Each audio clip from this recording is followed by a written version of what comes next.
I'm gonna let this play out because this is peak.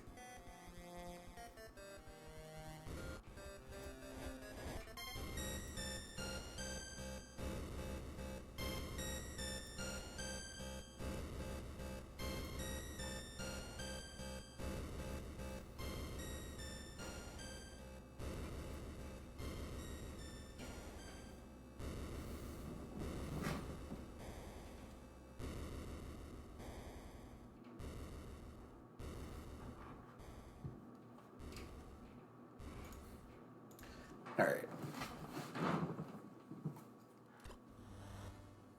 Oh. This is not what I wanted. Come to think of it, where am I even?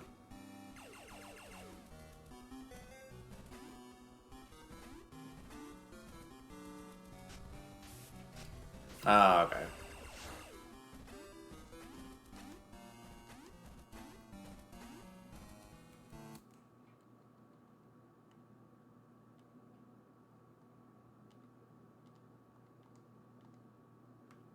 Um...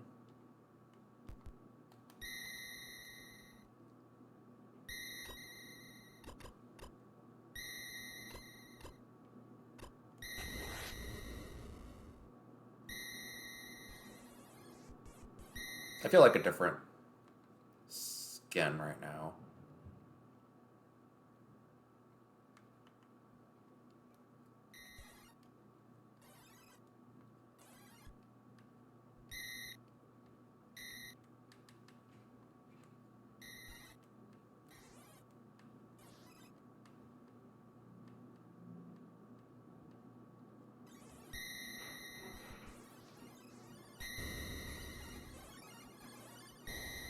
Hmm.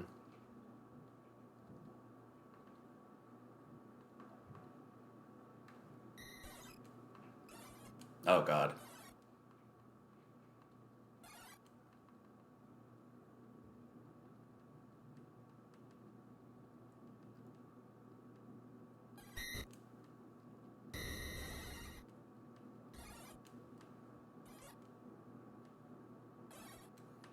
You know, I can't really remember which one I'm at this point.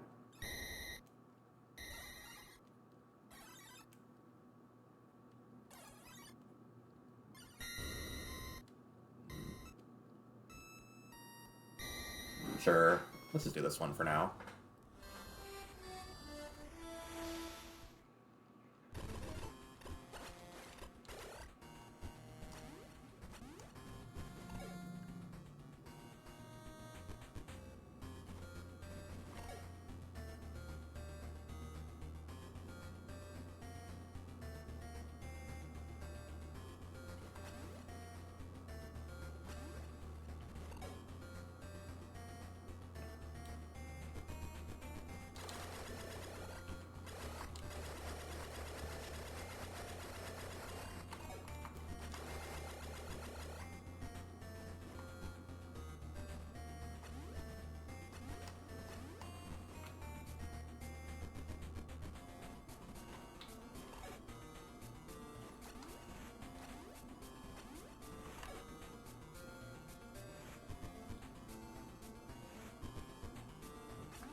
Yippee.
Let's see.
B.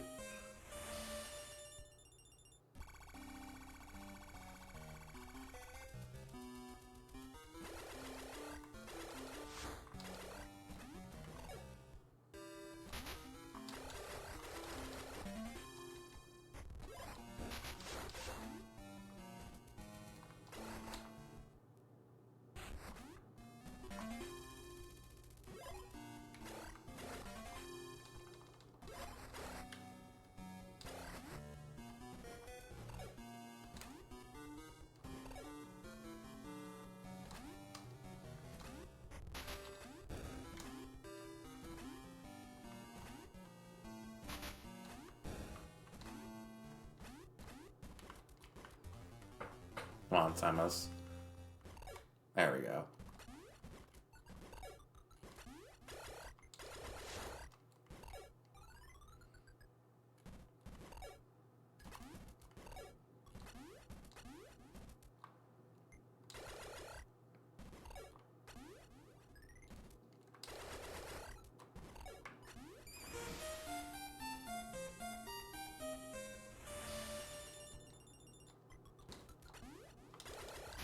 Mario Tag, welcome to the stream.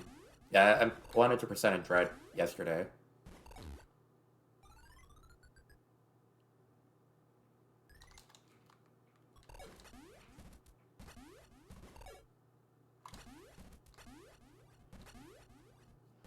It honestly wasn't that hard. Most of the things are pretty straightforward. I only had to do a little bit of searching in one area.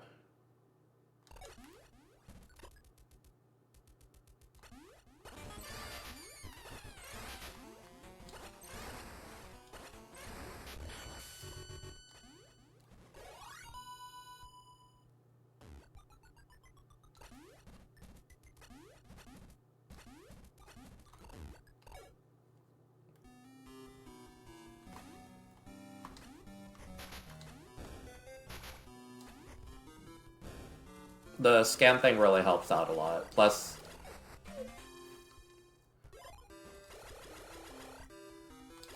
like, what is it? Well, the map is a little bit more generous of where it'll tell you certain things are.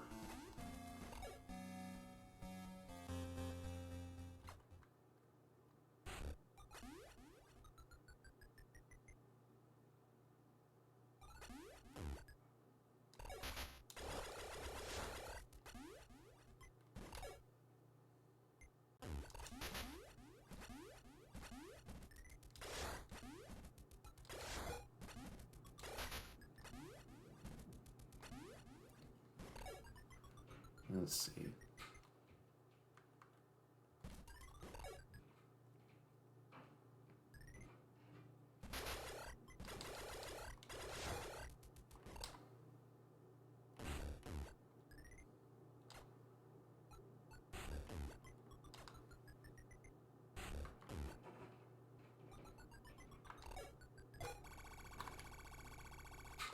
Eventually I'll get to the point where I don't really need to...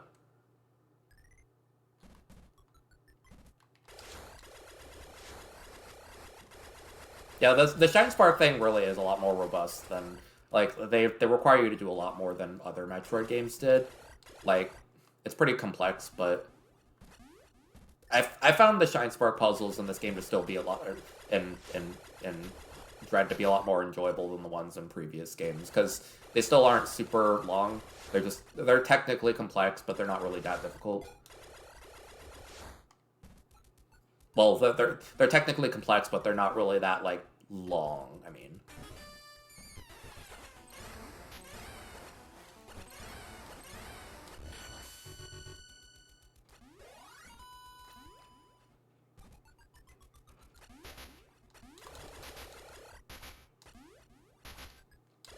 Hate this fucking room.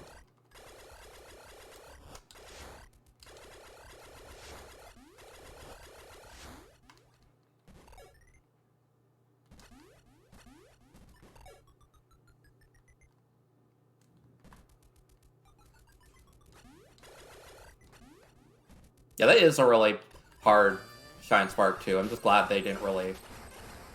Ooh, okay, that's what I want to do. That was good. But Fusion's like secret message Shine Spark is really fun, at least. I would prefer that things like that be like limited to just silly little things like that instead of actual genuine upgrades, which some of the intended methods for getting pickups in Fusion are pretty brutal too.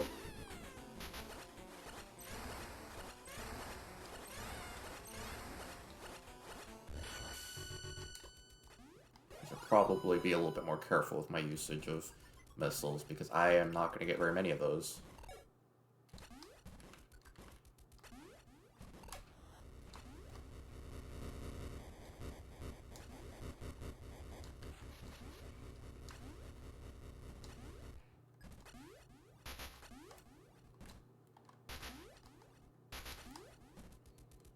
In case you're wondering, the damage taking is very much intentional. In most cases, taking damage in this game gives you an extra jump, so...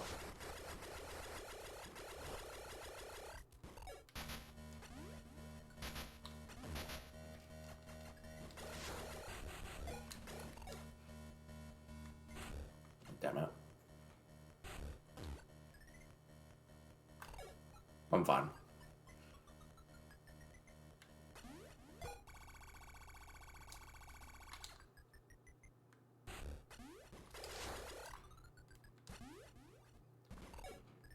Alright, well, thank you for stopping by, at least. I appreciate, you know...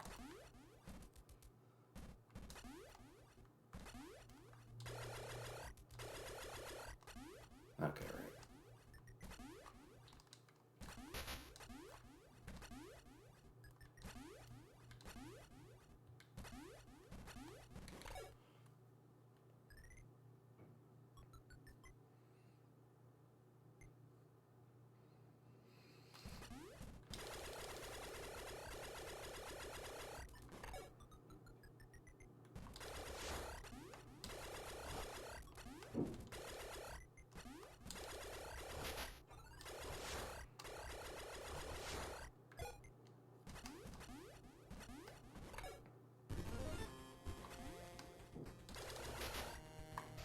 I really need to make sure I'm not taking too much damage in this stretch, because I very much need the HP.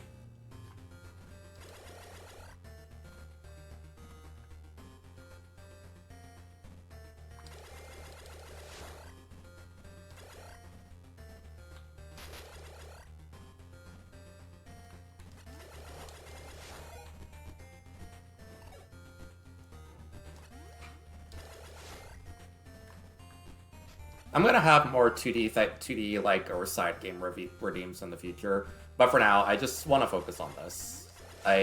So I'm making this its own thing. Thing is, it's not going to be... It's something I want to do more in the future, but not every game is going to have it, because some things I feel are too important to be interrupted.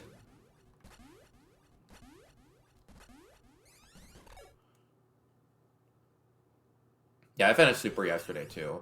Also 100%.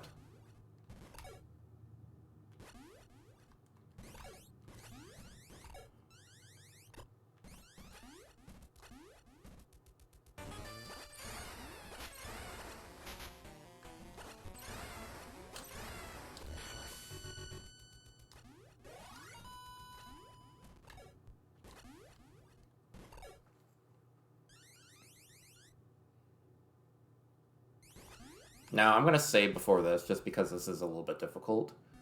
Not sure if I'm doing Fusion, but if I do more Metroid in the future, maybe.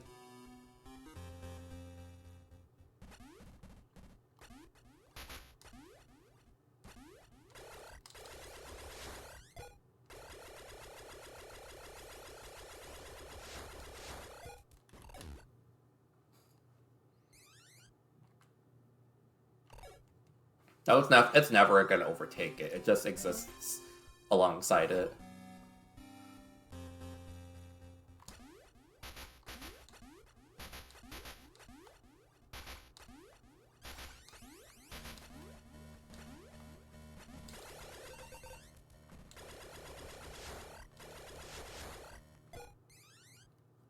There we go.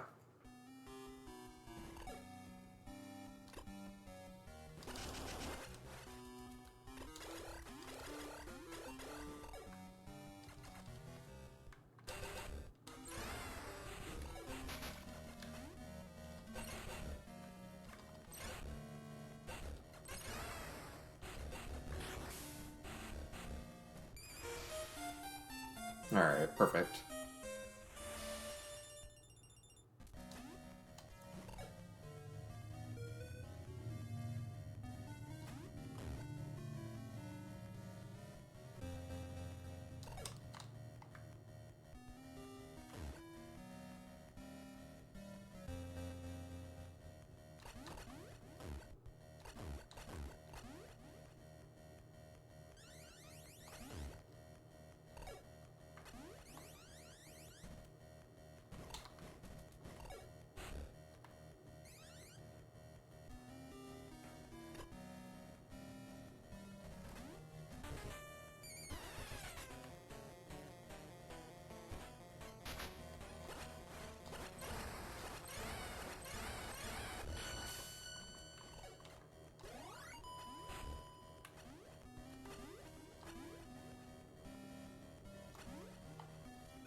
Alright.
Mm.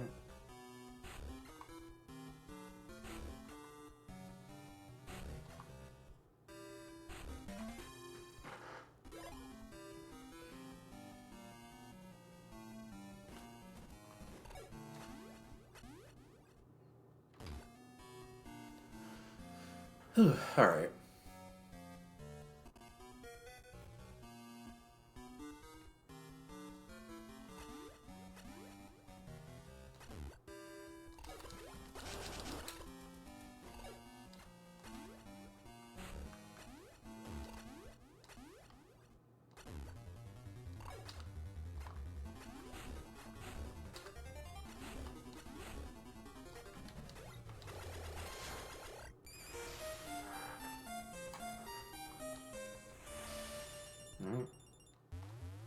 After this, I just gotta go downstairs to get to the other Metroids. I probably won't need an energy refill. I've been doing a little bit better with managing my health lately, so...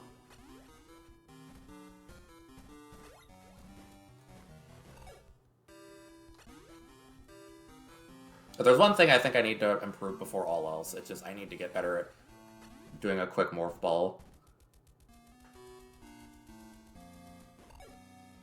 Like, sometimes I don't quite...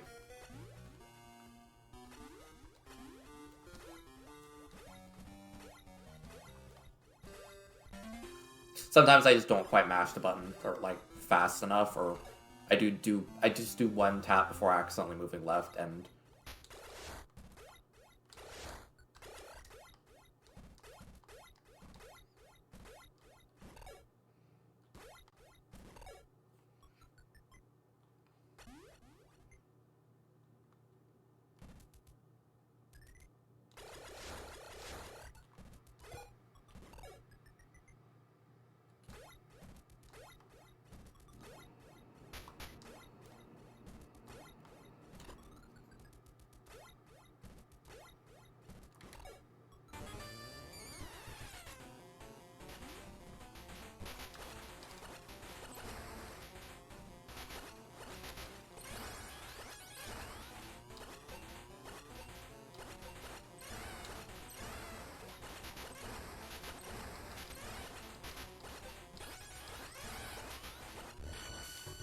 Okay, that was kind of rough.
Oh.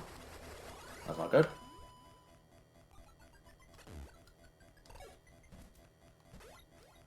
Thankfully, this is the coward's heal.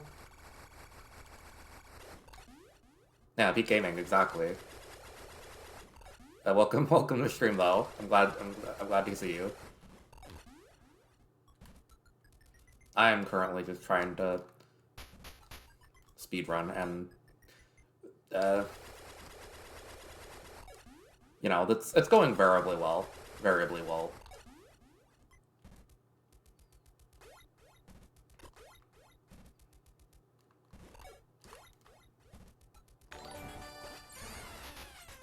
Oh, hey, the squirrel, thank you for the follow.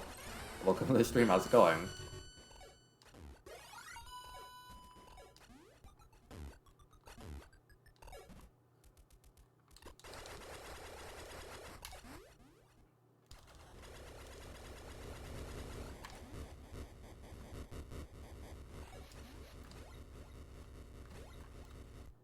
It's funny, this game does have just a lot of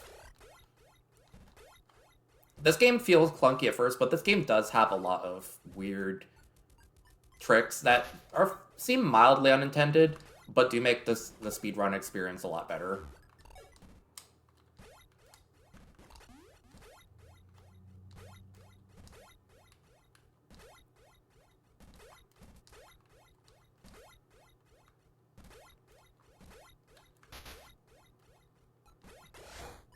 Like, everything in tandem that this game brings to the table just kind of makes the game flow a lot better than it really should. Like, you get an extra jump when damage boosting. You can do a spider ball from a morph ball jump.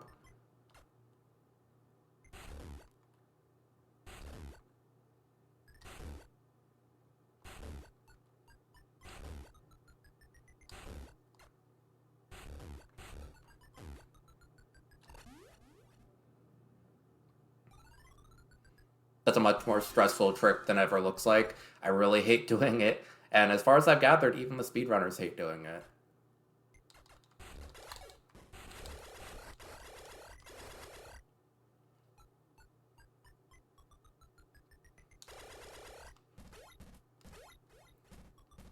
I'll also be playing a lonely game about only killing creatures while watching. So true.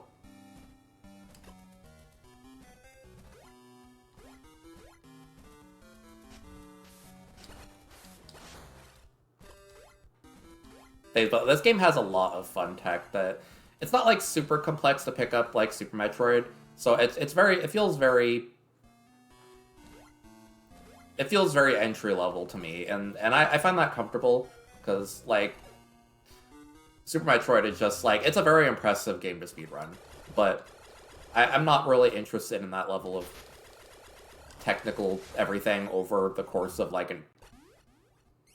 I don't even know how long the speedrunner for Super Metroid is. I would feel like it's like 40-ish minutes. Like if you're a world record pace, if you were getting into the game like me, it would be more like, you know, it'd be more like an hour, 10 minutes. I mean, the skill ceiling is high, but like, how do I say it? Like the floor isn't so high as well. Like the floor is pretty manageable.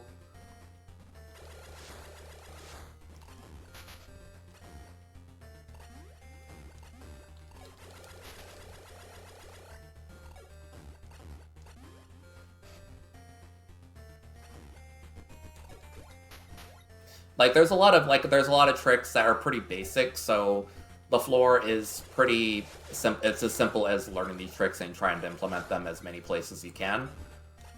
Like I'd say my favorite one is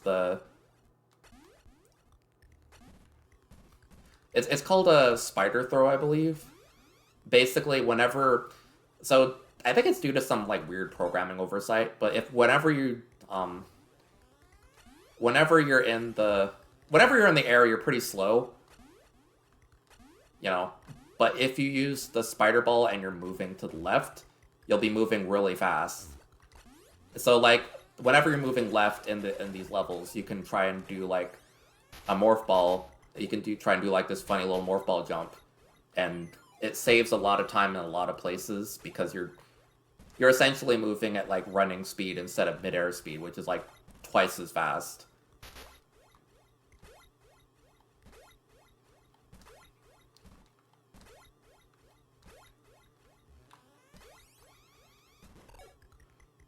And this also like offers a lot of like kind of like lopsided rooms where you're generally trying to, sometimes you'll go through a room in one direction. And sometimes you'll be doing something, you'll go through a room one way and it's fast, and you'll go through another room and it's slow. And it's such a interesting dynamic for the run, honestly.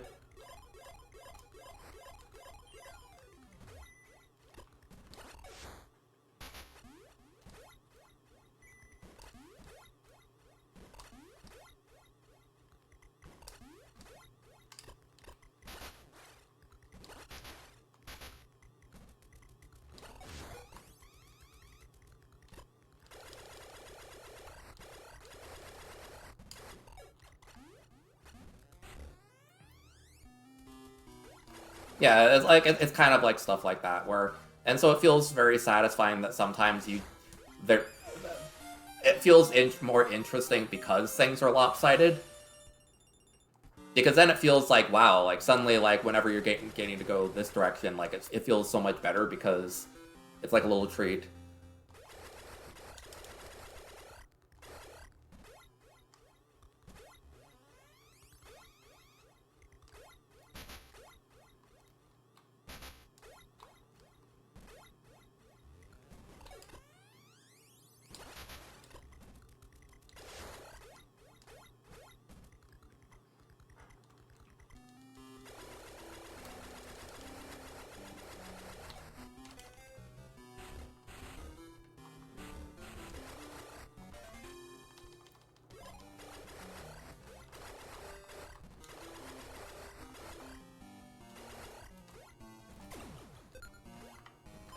Might as well. I sometimes have trouble in this area.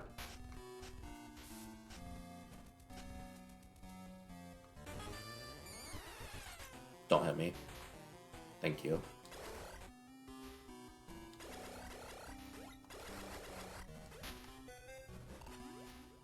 And like this game has different tech than Super Metroid does, which is also pretty cool.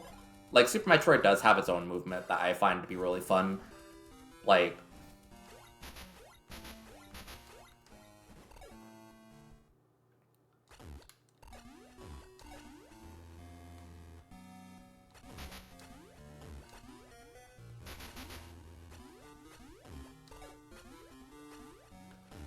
Like, the mid-air morph in Super Metroid is always going to be one of my favorite abilities. Oh my god, okay. But this game has a lot of fun, like, different tech that... How the hell do you do this? There we go.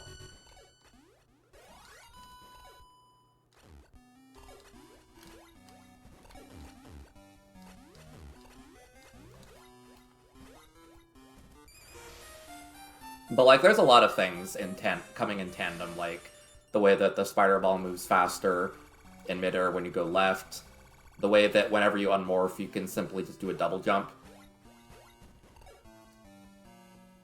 It makes the game flow a lot better than you would really think it would, being, like, a freaking, like, what is it, like, how old is this game? Was that 1991? The thing says? So this game is, like, game's like 30... Oh my god.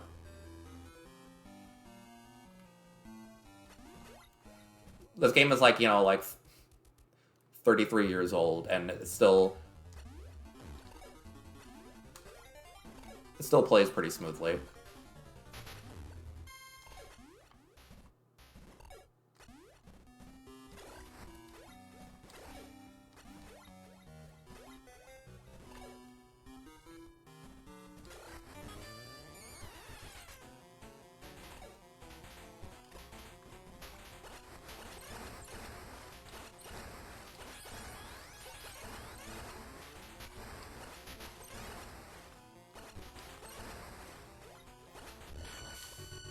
Okay, that was kind of a mess.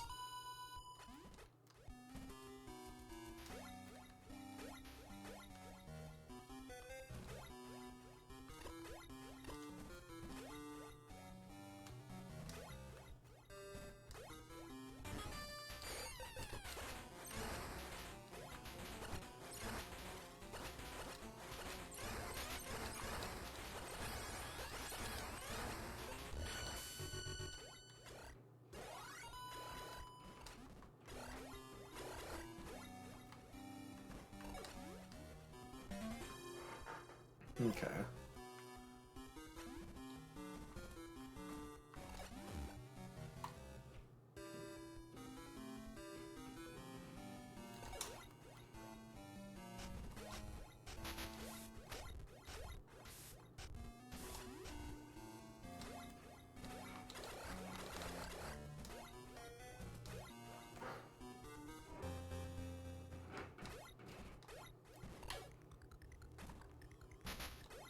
Next to wait.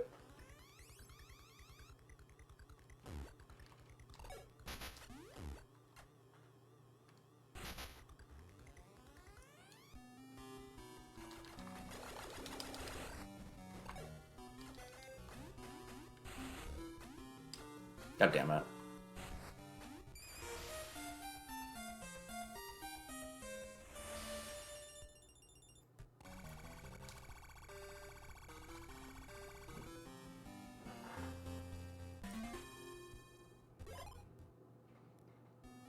The nice thing is, like, this...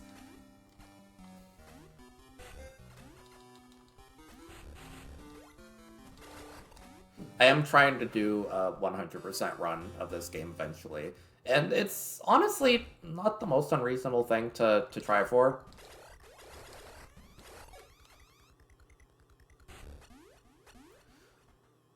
Like, you get a lot of pickups in this run that'll generally make it a lot easier to try and...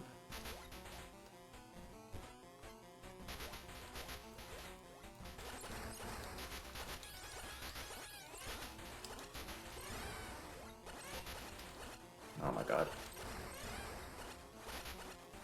I think I lured into the wrong place.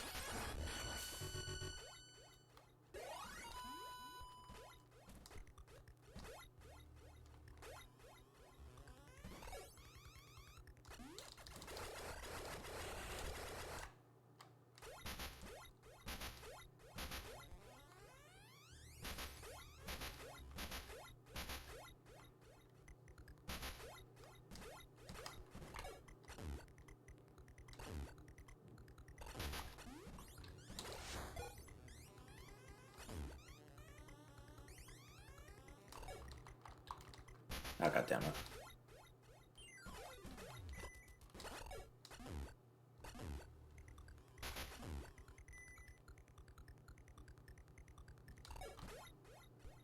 Yeah, the damage boosting in this game is so crazy good. It's...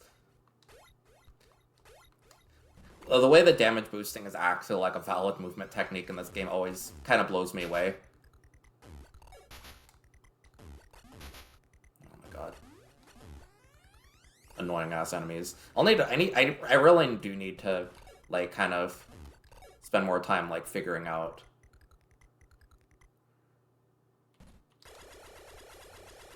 the proper ways to go through these rooms. But for now, like, I'm kind of playing... I'm getting comfortable with playing the game fast before I'm getting comfortable with, like, speedrunning it.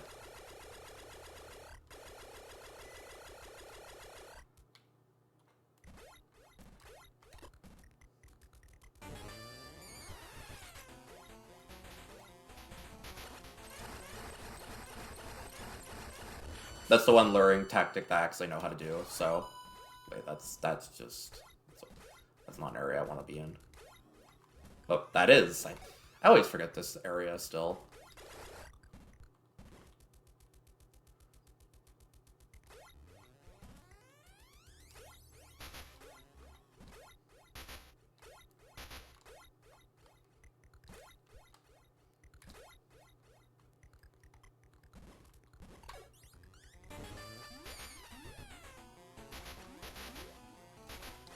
Please. There we go. Good grief. I need to figure out how to do that smoother, but...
Ideally, I want to get to the point where I don't have to use... There's a lot of things, like, this game does give you a lot of lenience, but there's a lot of things I generally don't want to be using in the future.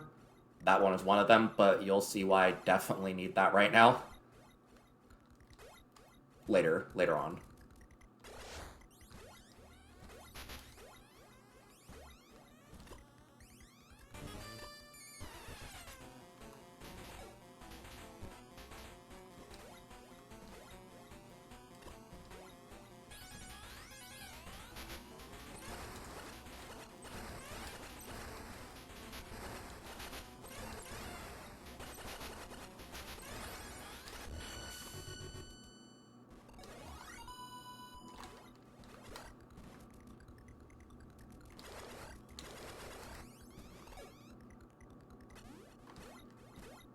Yeah, thank God these Gamma Metroids don't run away from you. It'd be so horrible if the game made it so these things were constantly running away from you.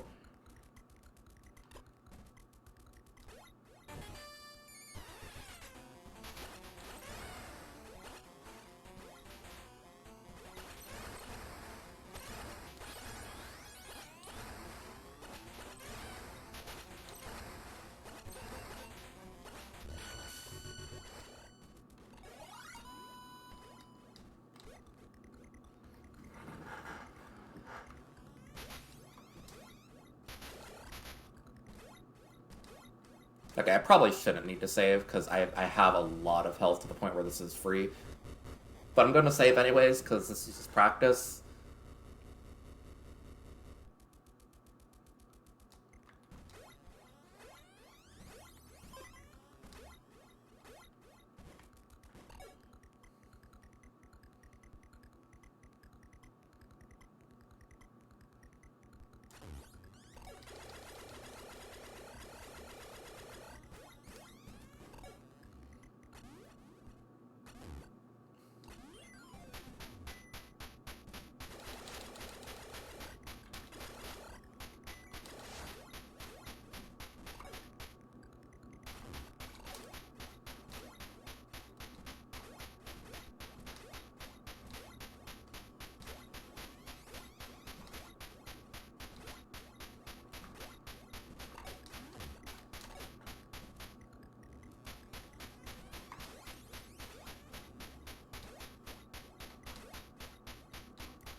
So you know how the game splits into, like, you have to go back, and then you have to go forward, and then you have to go back again to make the proper progress. This sequence break basically just skips that.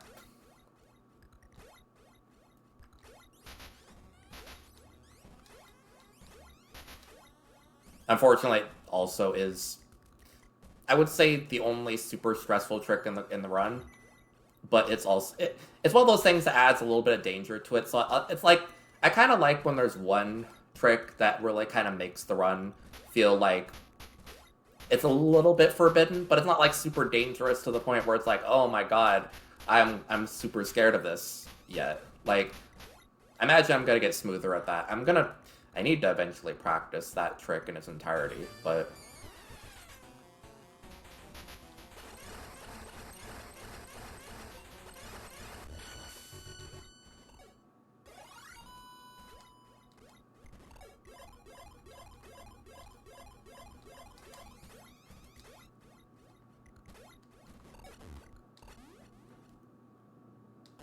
Yeah, it's very much like, fuck it, we ball.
I never realized you could parry the danger SFX or the damage SFX.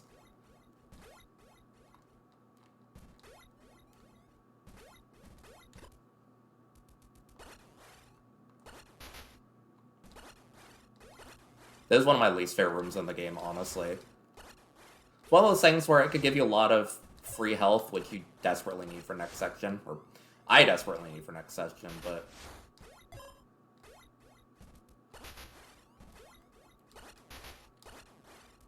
I just hate these enemies so much. It's one of those things where there's a specific timing to them, and it should be obvious, it just isn't to me right now.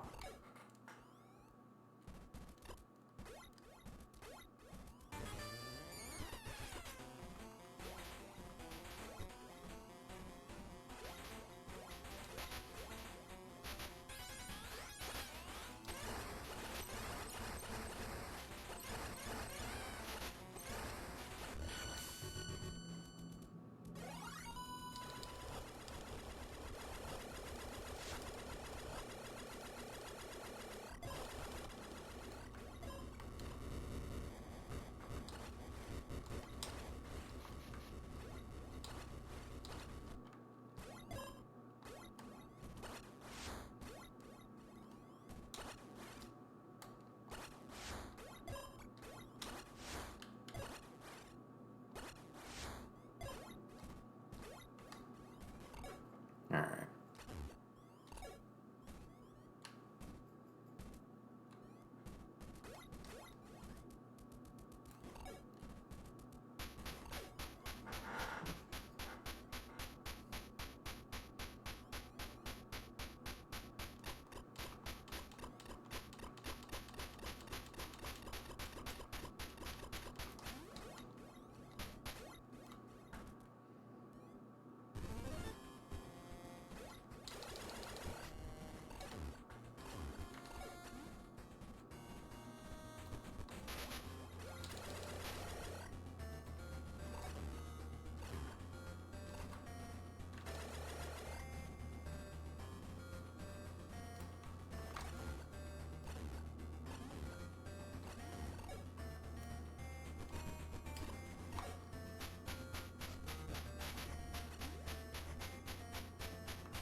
Thank you, Samus. Thank you for that lovely whatever that was.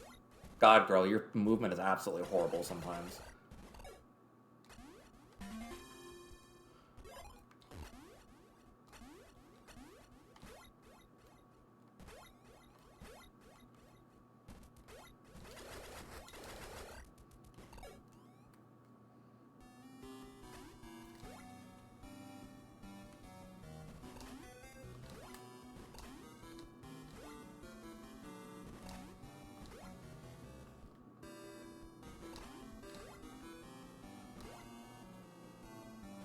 I'm going to save here because that last section always beats my ass, and it's unfortunately before one of the more annoying parts of the game.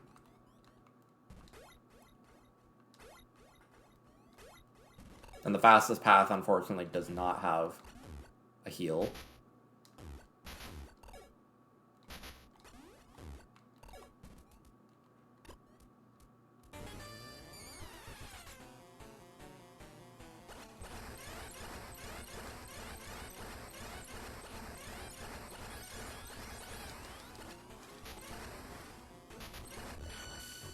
Okay, well, that could have been better, but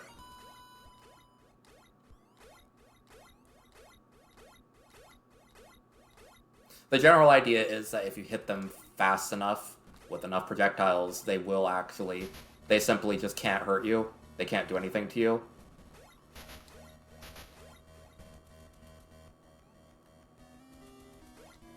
Unfortunately, to play this part properly, you have to take a lot of damage, and I don't have the health to take that much damage right now, because I have not been doing very good at handling that section so far.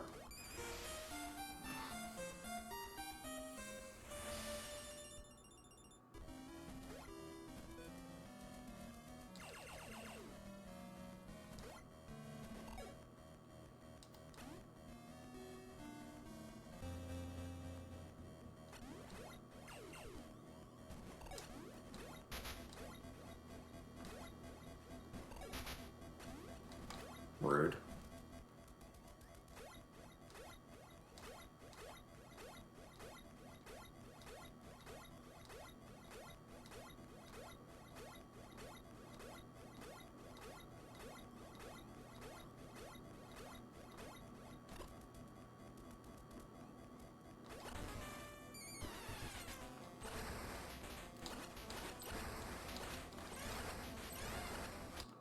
Yeah. I fucking hate this part so much. It's easily the worst section of the game for me so far.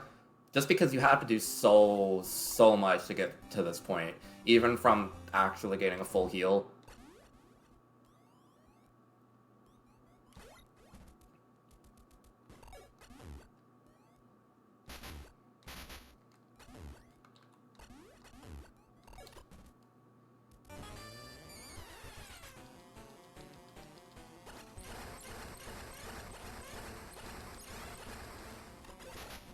Okay, you know what? Fuck you.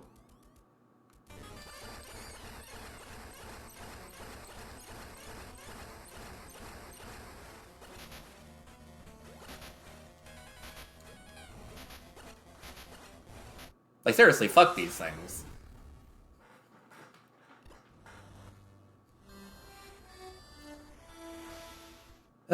Okay. This is one of those, like, the biggest contenders for God, I need to practice this so hard if I ever want to get into speedrunning this game, because this part is just... I think the more important part is I need to figure out how to practice the beginning, the section just before this, because a lot of the problem is I simply do not come in here with, like, any health.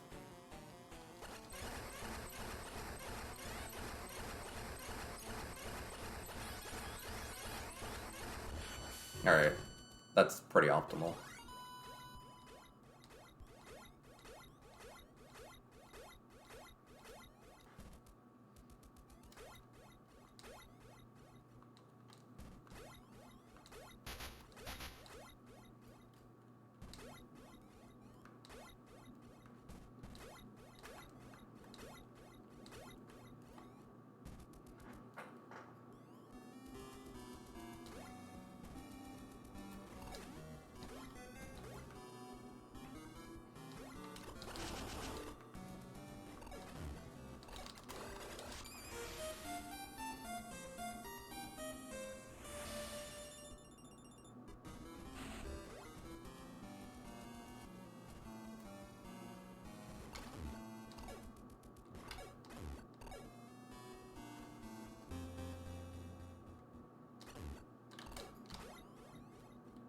No.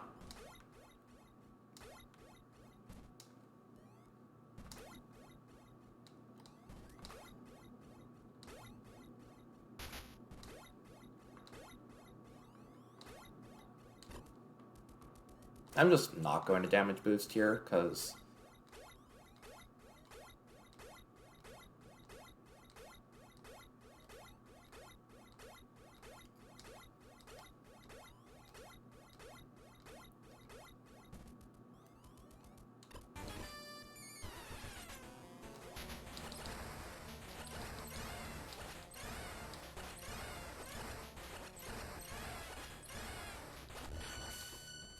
Okay.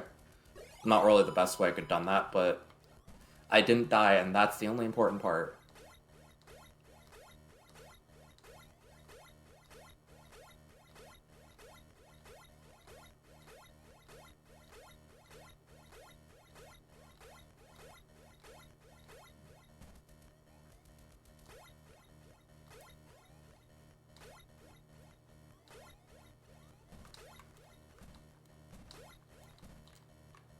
god.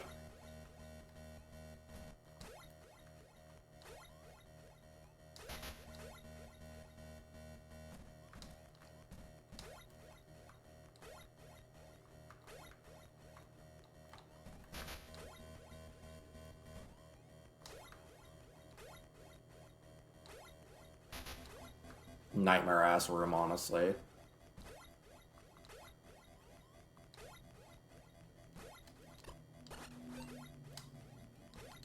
But I'm fine.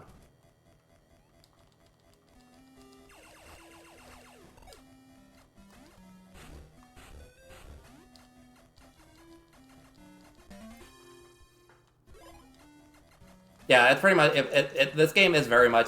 I think that might be why I like the game so much. Is it's very much the exact manifestation of the way I play games, anyways. Like,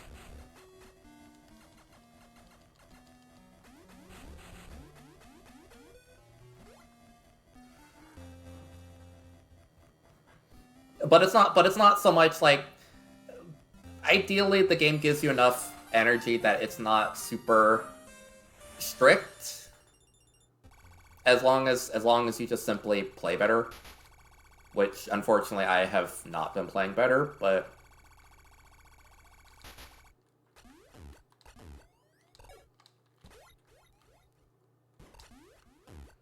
like you can abuse a lot of things to go fast, but you know, it's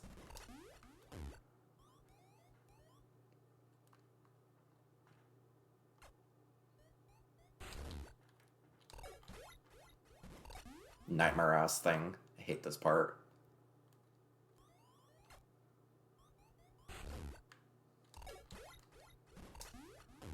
Sometimes the thing just likes to not stick.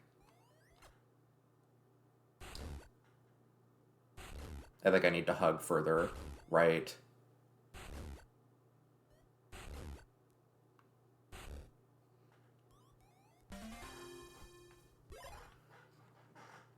The insulting part is you also get a full restore over here. So it's just like, wow, I really could have used this a little bit earlier. Thank you for being the most obscure random take in the game. And instead of being somewhere that I could actually use you.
Ooh, I like that. Wait.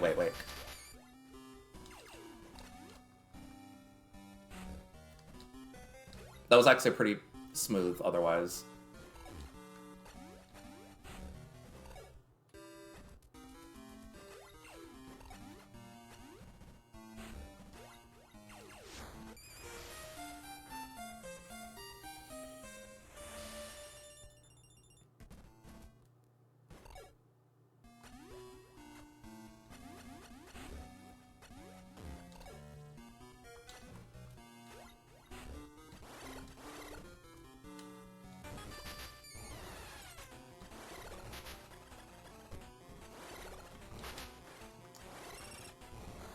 You know, I'm not exactly sure how to approach this guy.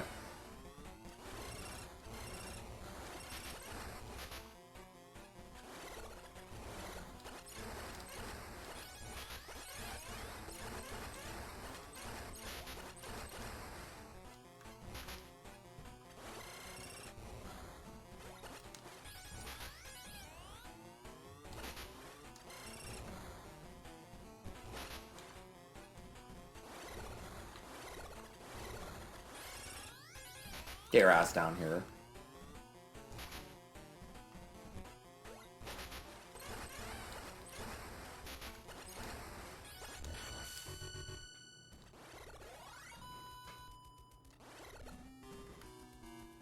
Hilariously, though, saying that one is particular, I would say is genuinely harder than any of the Omega Metroids.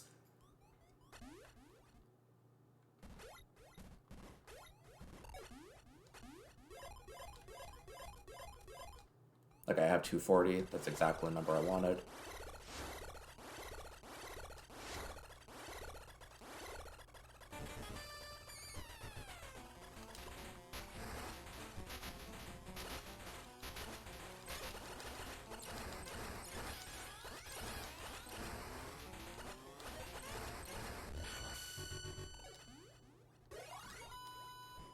Grabbing this one for safety.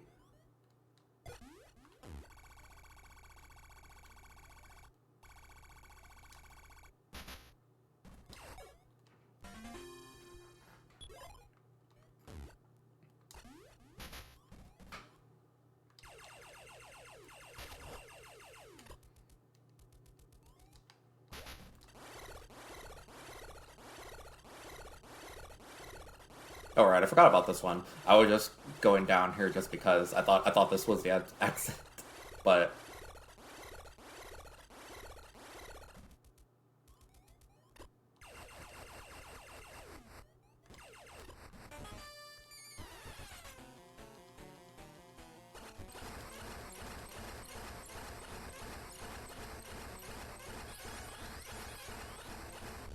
okay, that one. Okay, I'm learning that those two are just mash as hard as possible.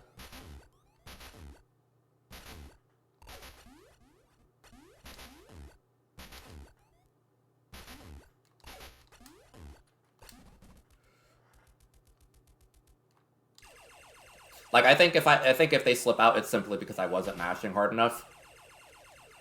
The one with the screw attack, the one near the screw attack, is probably the worst one by far.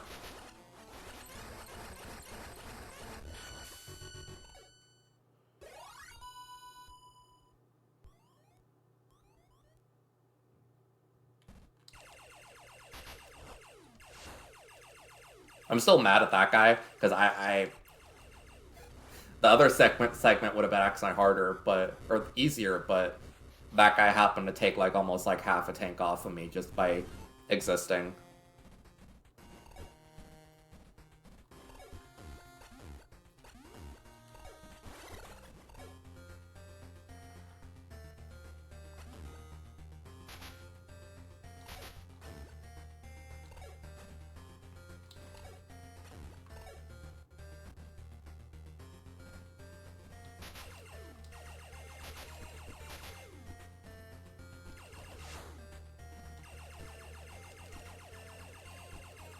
Also, a funny thing about those enemies, I actually encountered this during one of my casual plays. Those guys that come out of the ground and like the ceiling, the one, if you kill them from the ceiling and they drop a missile tank, a missile pack, it'll actually be an upside down. Which, it's something that's so minor, but I think it's very funny.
Thankfully, the Omega Metroids are kind of pushovers.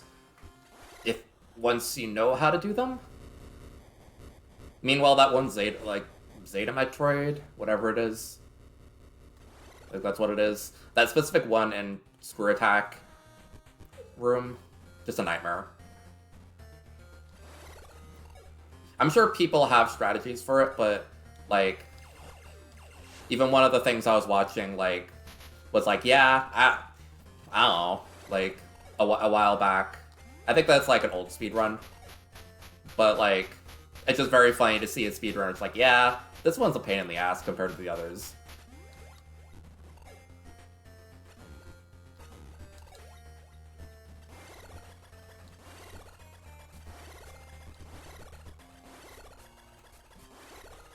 Like, the gratification is a relief, honestly.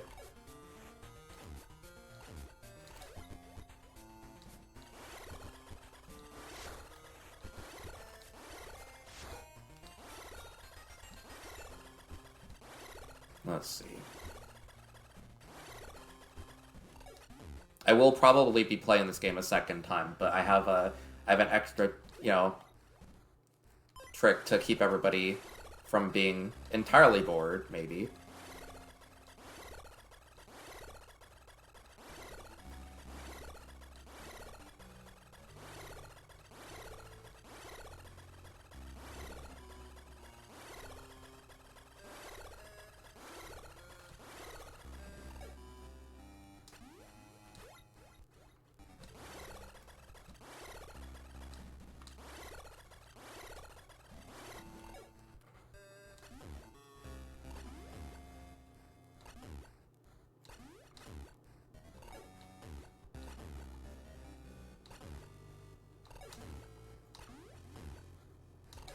These rooms are probably my favorite, like, demonstration of just how drastic the difference between, like, left and right movement is in this game.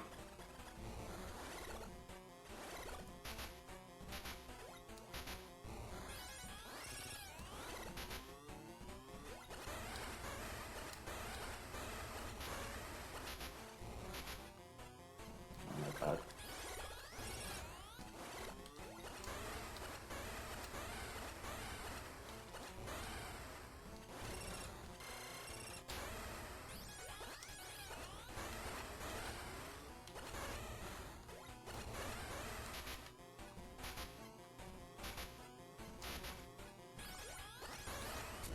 Yeah, these guys are just an asshole.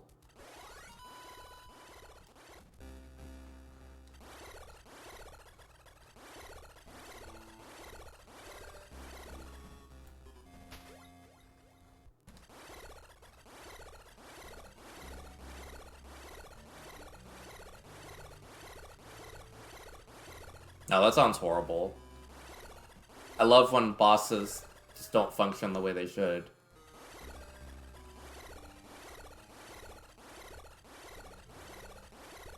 Okay, because I need to kind of brute force this knowledge into myself, I'm not healing.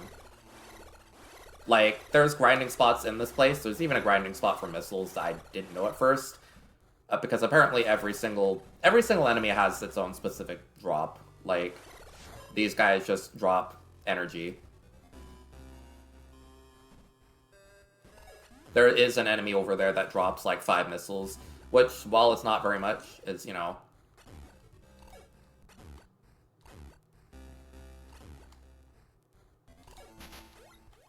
it's enough, you know, but my ass doesn't want to have to rely on grinding when these guys are pretty easy if you know what to do with them.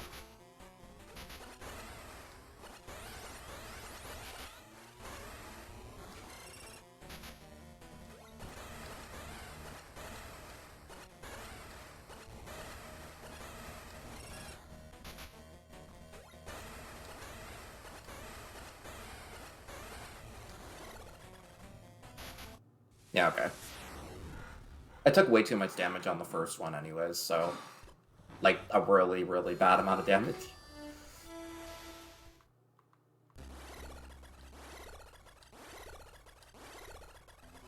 In order to get better at this game, I really need to sometimes force myself to not take the easy way.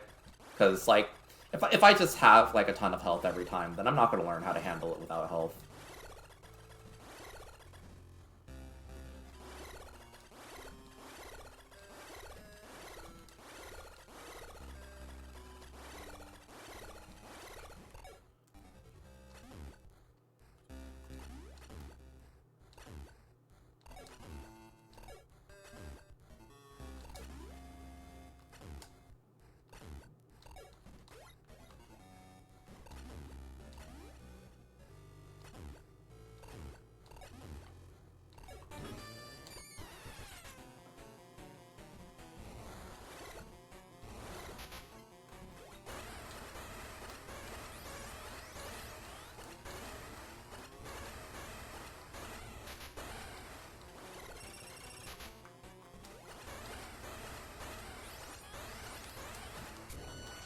Basically, ironically, they punish you from hitting them too fast, because you can stun lock them infinitely, but they have a period of invincibility where they can't be hurt. So if you actually just spam them with missiles, they're gonna break free.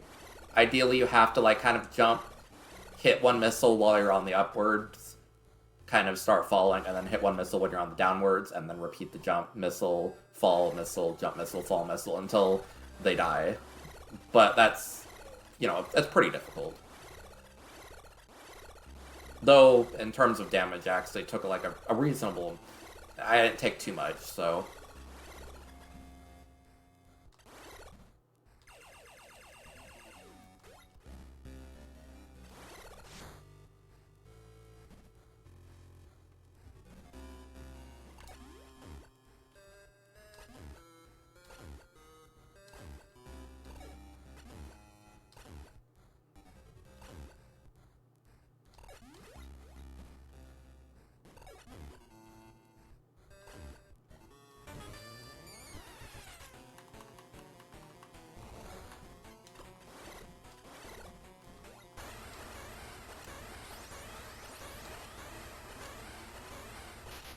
Okay, that was actually pretty good, but not quite good enough.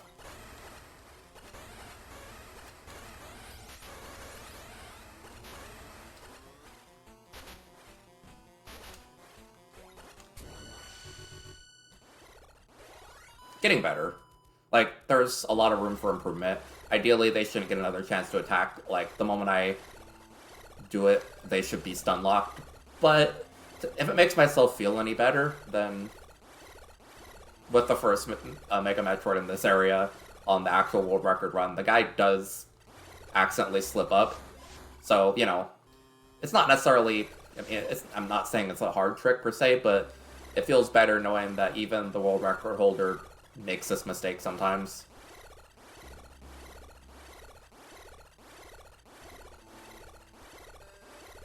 I'm gonna be honest though, I like the aesthetic of this area more than the lab. I like how they actually use the bubble theme, which kind of...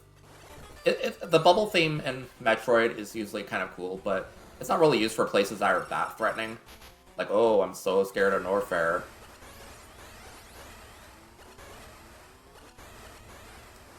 But like this place, it actually feels a little bit more earned.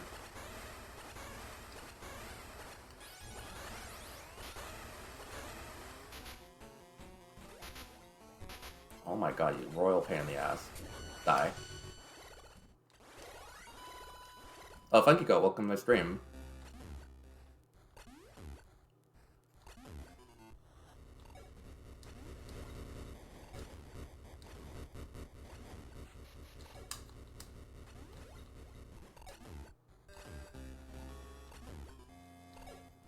Yeah, it's kind of weird that, oh, okay. Yeah, it's kind of weird that they don't save that for the Final Queen area. Or at the very least, if you're going to have a lab, then you should have an area that looks like this for the final area. You know what I mean?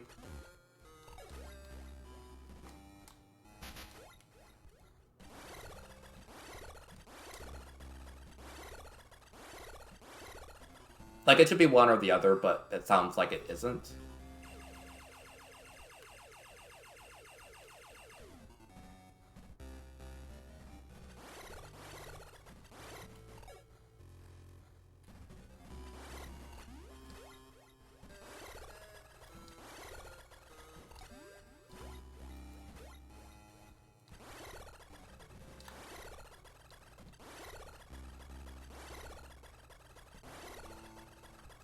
I feel so bad for Samus Returns because just like I know you're a perfectly acceptable game. It's just why would I ever play you?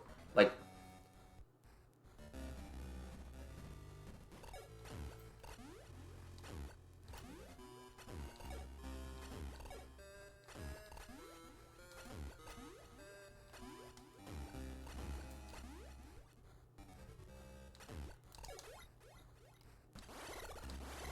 I love that trick.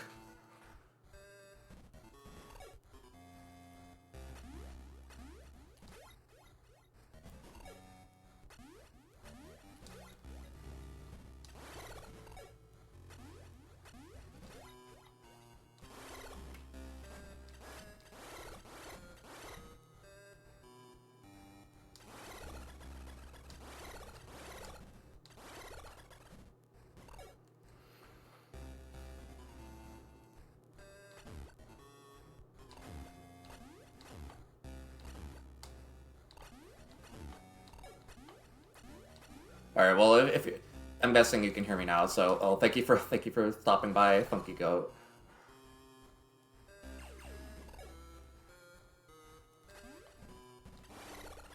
And I'm just gonna save here because why not?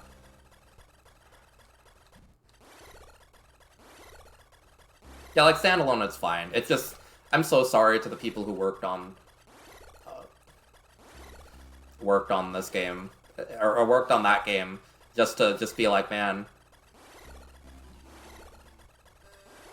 bless Mercury Steam's heart. They redeemed themselves so hard with Metroid Dread, but like, damn. Yeah, this is Metroid 2. It's definitely it's kind of one of those games that's got the short end of the stick because it simply just it exists in Super Metroid Shadow. It's a very, very good game. But unfortunately, just because Super Metroid is regarded as one of the best games of all time, this game just kind of people don't think about it. And it makes me sad because I love this game a lot.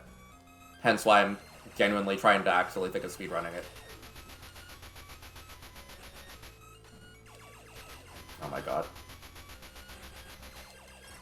Whatever. You die. Not a good start.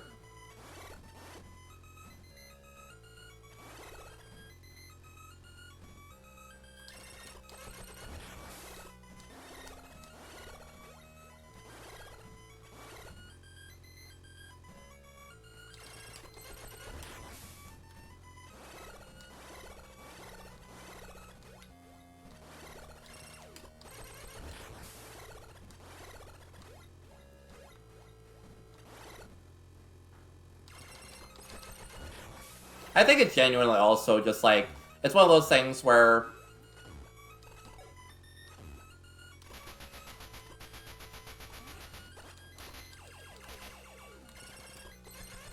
it's not like you really have to play this game because Super Metroid literally just kind of it smoothly, tells you the story of all the other games.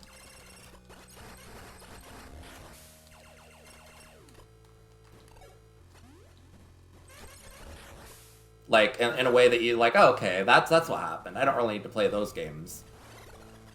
Meanwhile, those, like, both of them are kind of important to play if you really care about, like, the Metroid series, because they're very just important. I mean, it's very much just like one of those things that's just important for understanding how far the series went.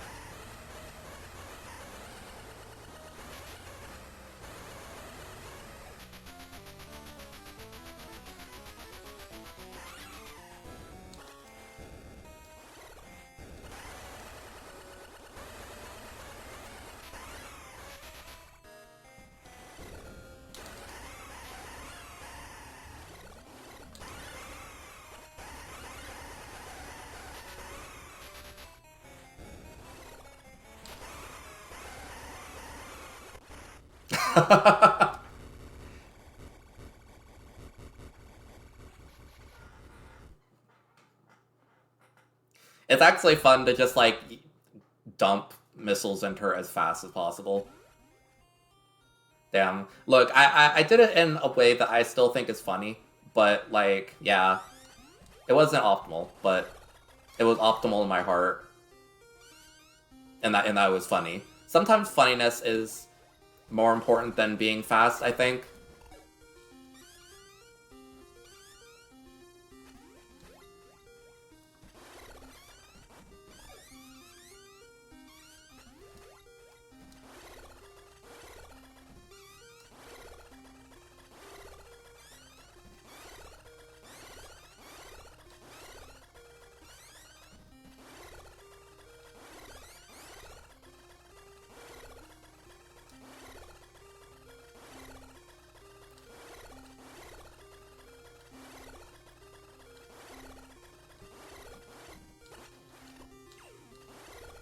Good. So I'm glad the game beat your ass a little bit. Just a little bit.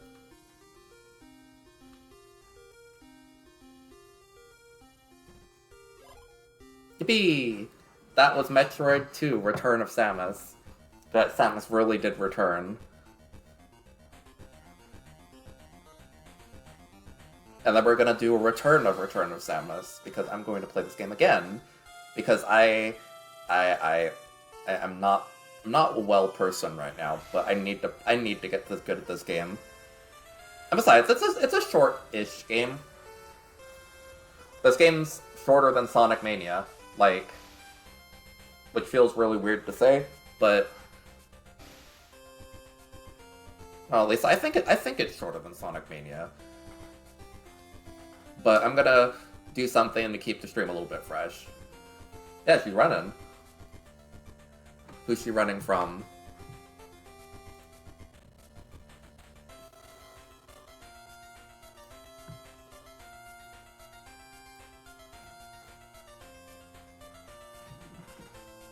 Let's see. Stimming by just simply looking online. And she's gonna get you.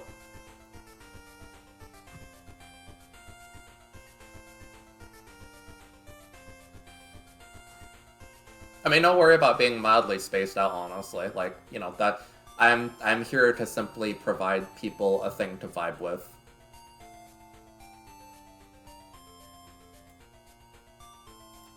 Because I'm simply going to be playing this game an awful lot. I've already played this game like 5 or 6 times in the past several weeks.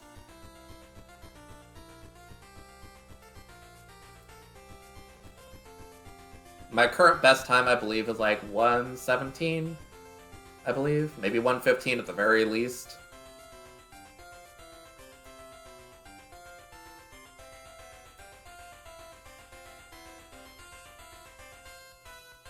Okay, yippee. Not horrible, not bad, not bad. And there she is, the woman ever. Metroid 2.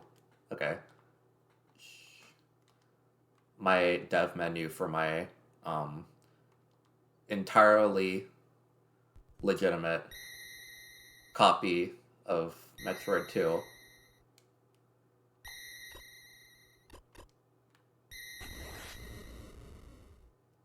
Alright, so also, just because I feel like it was only fair, I'm going to actually link the ROM hack I'm using for this. Just need to find it really quick. In case anybody else wants to use it, I can't really give much more info on that, because I don't think it's a good idea, but,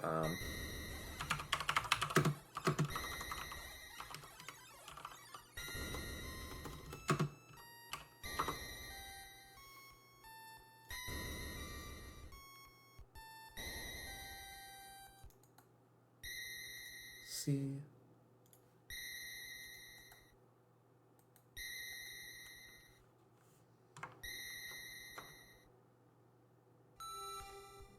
There we go. So if anybody wants to play this for themselves, that's how you do it. You just have to legally obtain a ROM by dumping your own legitimately ROM dumped copy of Metroid 2: Return of Samus for the Game Boy. and patch it with that copy. Patch it with a copy of that patch.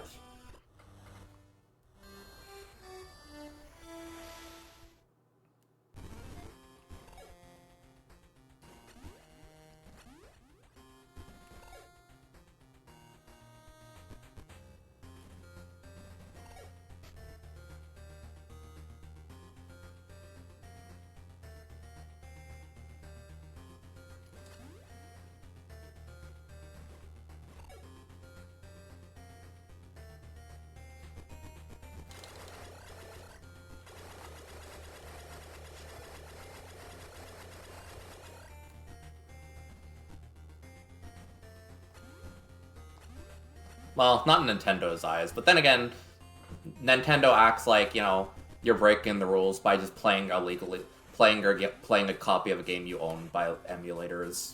They say that they would like to act like that's against the rules too. So, you know, maybe they're not the ones to be listening to.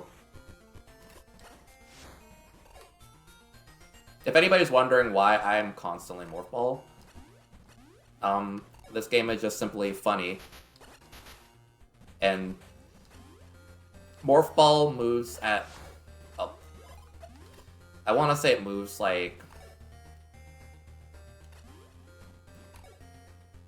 kind of like 30 or 3% faster than running.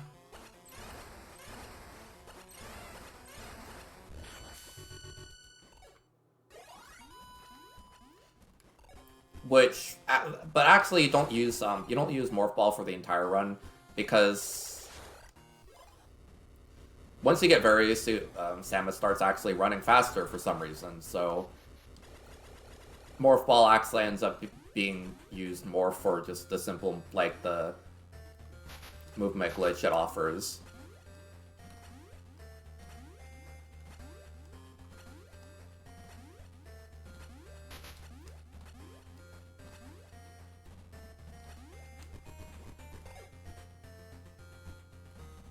Yeah, like, I really do like how they kept the mood very dim and uncomfortable. Like, it's not too disgustingly bright. Like, it's not suffering from, like, the zero missionification that, you know, like, Samus Returns got.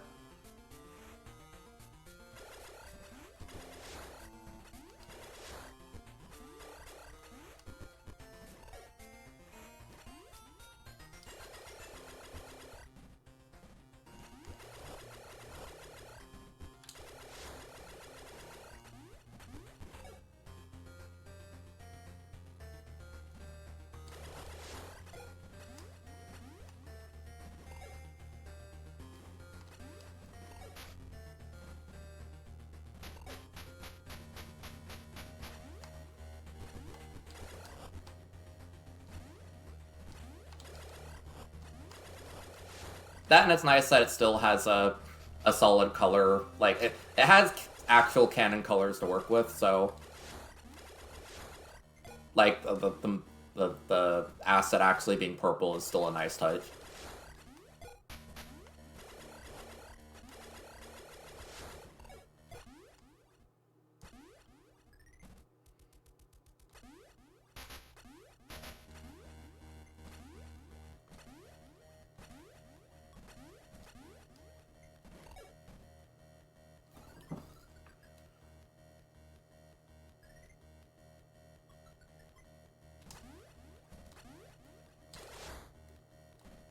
Oh yeah, the original, like, I really don't want to have to do actual runs on like, if I have to do runs, I'm just gonna do it on the black and white version, because the official colorization is so disgusting. Like, wow, I love having just, like, purely saturated, you know, purely saturated blue, pure saturated red, and pure saturated yellow, all on the same frame. It's just gross. I hate it.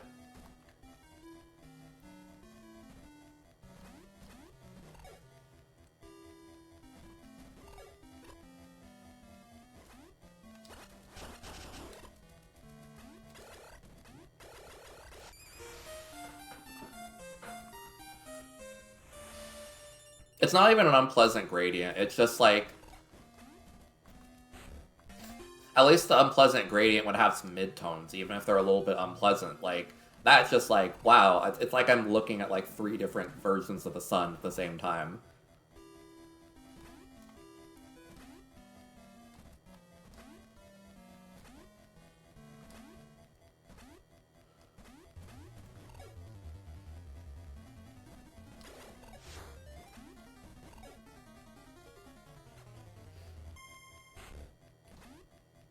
Like, I'm guessing that they would not accept this as a valid way to play the game, but it would really be nice if they did, because...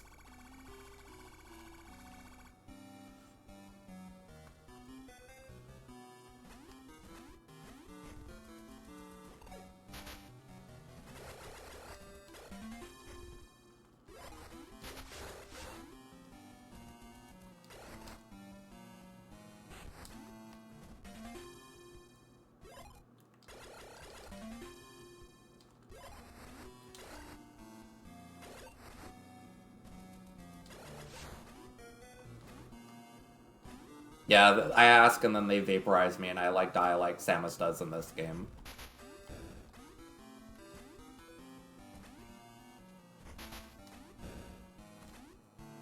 I just like I just fade in like horizontal lines.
I very much like the pacing of this game is because it's a bit different than most of the other Metroids. Like most of the other Metroids are you fight a big boss, you get a big thing and as a reward. This is kind of the opposite where you get a ton of big things at the very beginning of each area, and your goal after getting those things is to use them to your best of your ability to actually take on the challenges of that area. Like it's a much different thing than most Metroid games do. And I'm kind of a big fan of it.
There we go. I'll get better at that.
Okay, fine.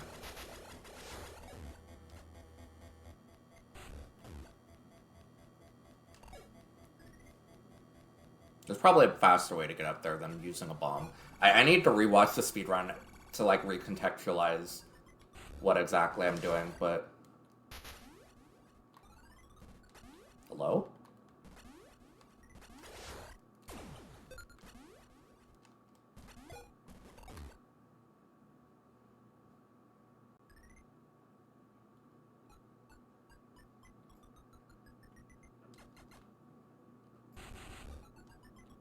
I'm gonna be honest, I don't know what's up with that. I've never seen that before.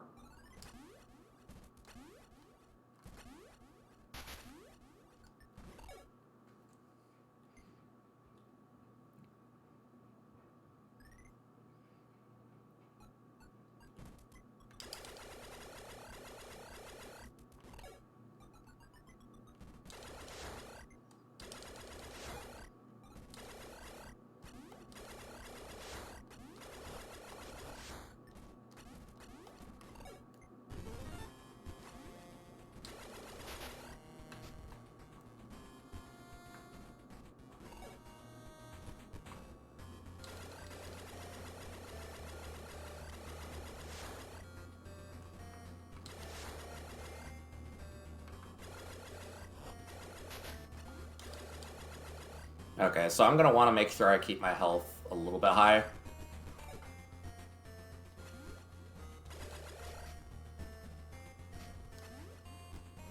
You'll get to actually see this trick antifreeze, because...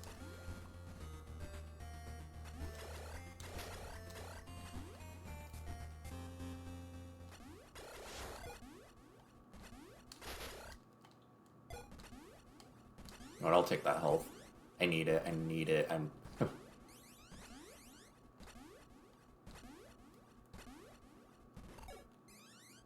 This is another one of those things that feels like, oh yeah, I'm kind of actually... I'm video gaming, but...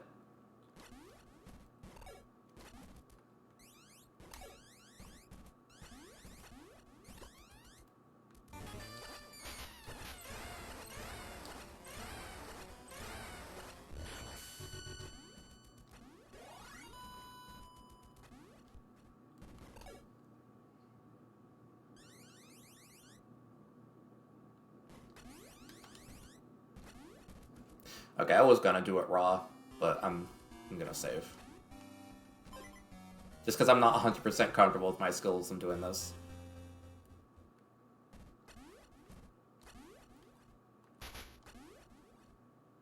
God damn it.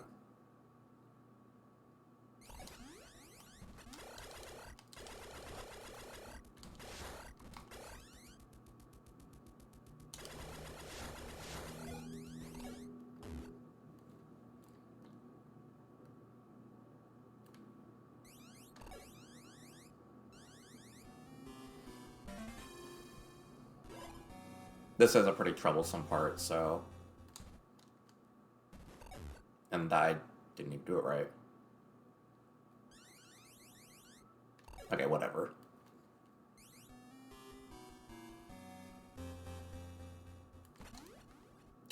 God fucking damn it. Why is it that whenever I try to, present something, it always goes wrong? Kind of embarrassing.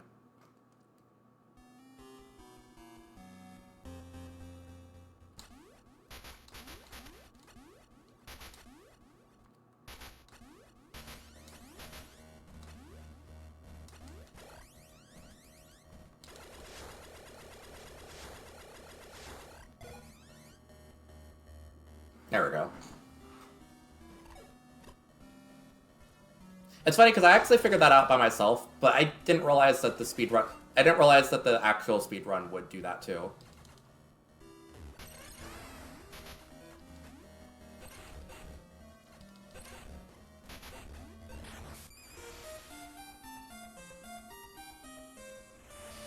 Unfortunately, I'm not in a good place health-wise, so... It could be done a lot smoother. Matter of fact, I may actually just do it smoother, because I do not... You have to do one more Metroid before you actually get to your next safe health point. Safe, regen point.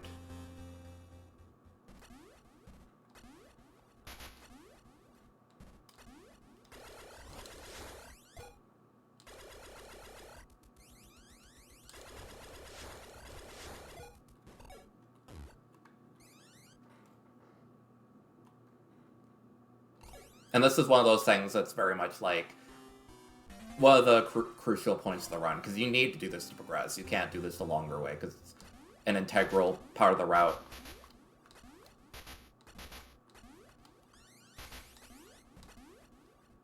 There we go. Much smoother.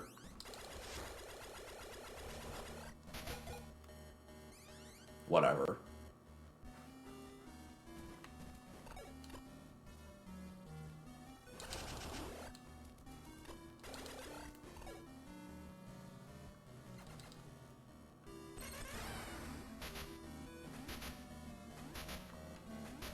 You are so fucking obnoxious. Leave me alone. God. Die.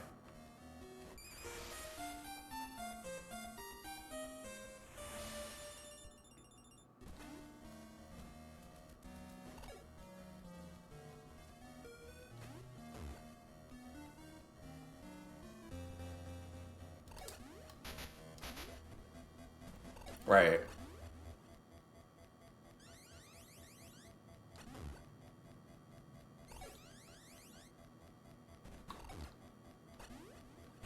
I might die, but whatever. This is an important part for me to practice, so...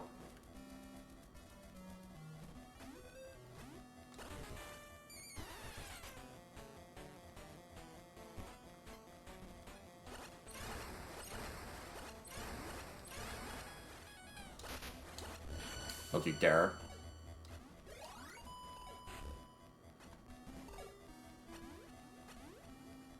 It's such a silly fight, yeah.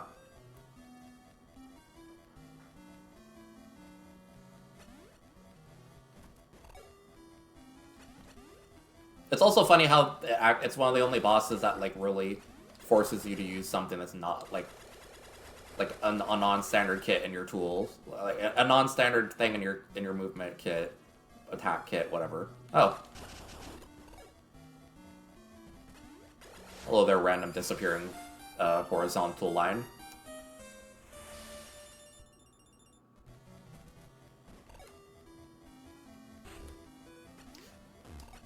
My favorite part about this game, there's, it has, relatively not very many glitches. Except for, the one glitch is, holy shit, why is this here? We need to have a category that doesn't have this. And that's, we love to see it, honestly.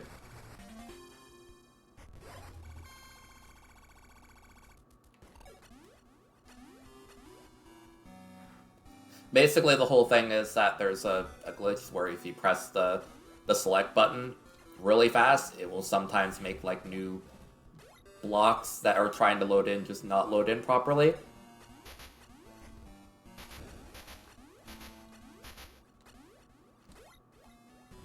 And that is so broken that there has to be a whole category about not going out of bounds using that trick. And I'm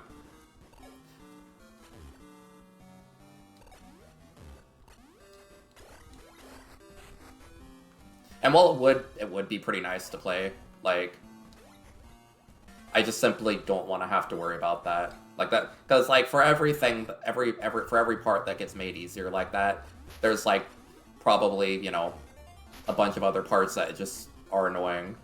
Like I don't want to have to worry about clipping through every single wall in the game just because I want a bit of a convenient part, like a bit of a more convenient run. Like that sounds exhausting.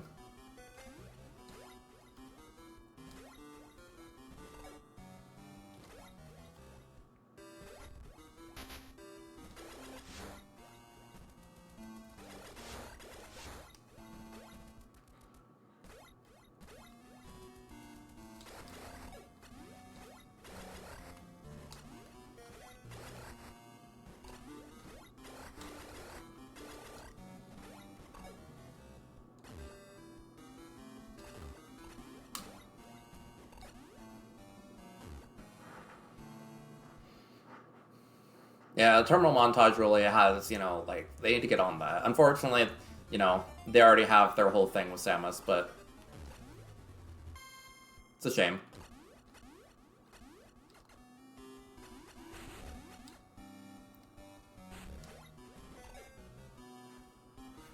Like, it's a shame that Samus is, like, joked about as, like, oh, the baby, and blah, blah, blah, but, like,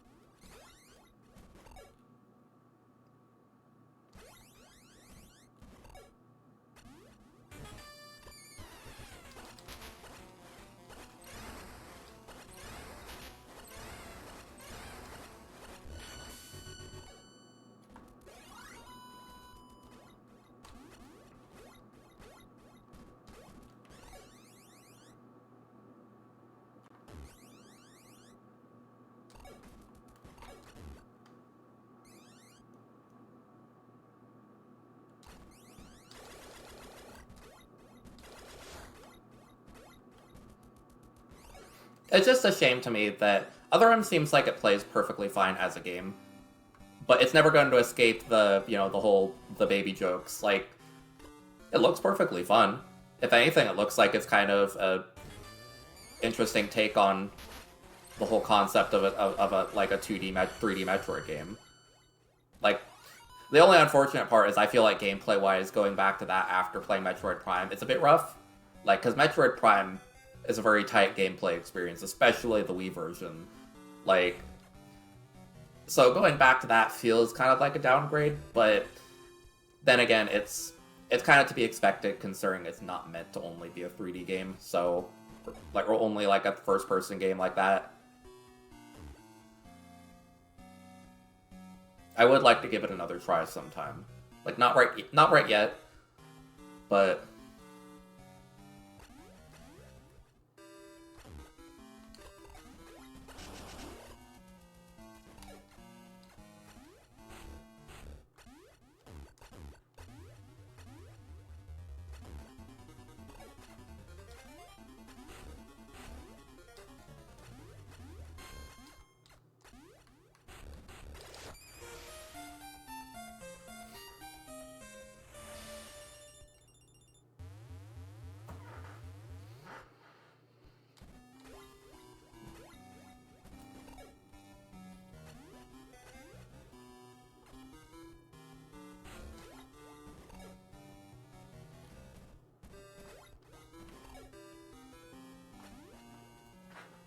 if anything, it seems like the writing for that game is the only... Like, the writing of that game is so divisive that everybody just hates it because of the writing, but I've never really heard many people, like, genuinely talk about it, like, from a gameplay standpoint. Like, you and Matt are, like, the only people I've really heard say anything about the game whatsoever. Like, that's not just the story. And that's kind of funny, because I feel like that also cements the whole thing that people are just talking about a game that they've never played. Because I know both of you played it, and...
Help me, Samus. Save me, white girl, save me. That's what the Galactic Federation says.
I probably need meds, but I simply... See, the thing is, as an ADHD person, you have to actually, schedule an appointment, and if you're an ADHD person, the last thing you'd want to do is schedule an appointment. So I'm kind of facing that stalemate right there.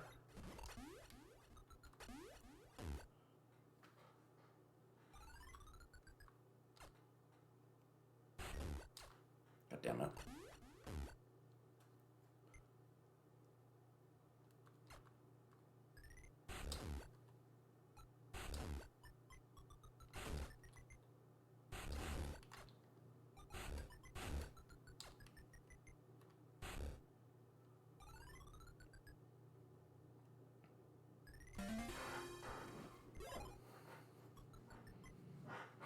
See, the thing I hate about, like, if I had anxiety, it would at least make sense to me, because, like, I don't know.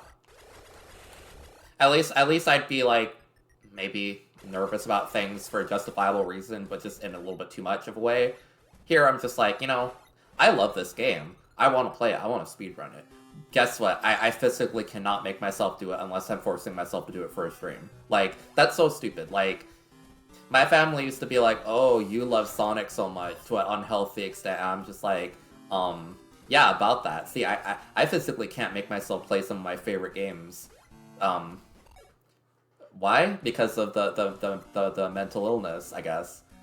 So it's very funny to have somebody kind of roasting me over something that even I can't make myself do. Like it's very funny to me.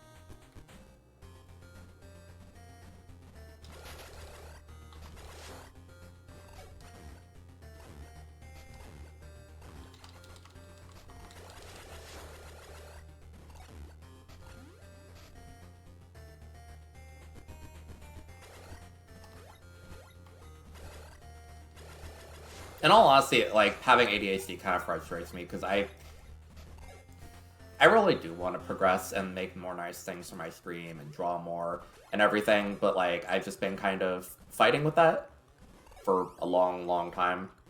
I got into an art trade with a friend, like some personal stuff. And I feel a little bit bad because I haven't gotten back to them with the full thing that I wanted to make for them.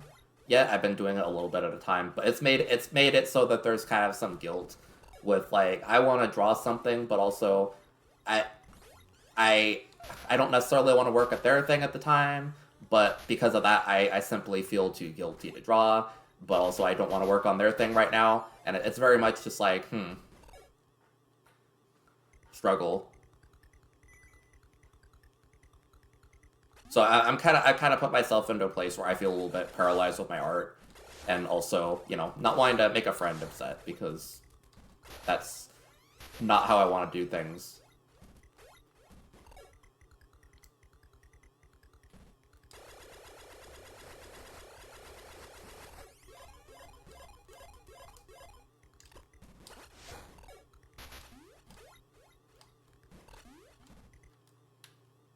Oh, damn it all.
I have a bad habit of like. Unfortunately, I just have a bad habit of when I'm doing things for other people, I find it to be a lot harder to like get a good flow going. Like before I did start doing my streams with Jugger, I basically was I wanted to like make a little PNG tuber and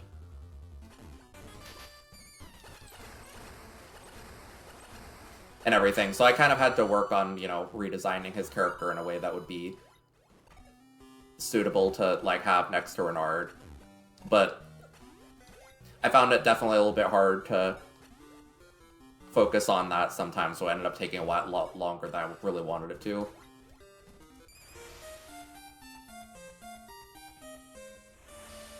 And in all honesty, it turned out perfectly fine. And I ended up making this version of Renard, which also I find to be actually pretty. This is one of the few things that like I simply haven't gotten tired of looking at. Like, he's looking fine right now. He doesn't need an update for like another year probably. But it sometimes, my point is it sometimes takes me a while to really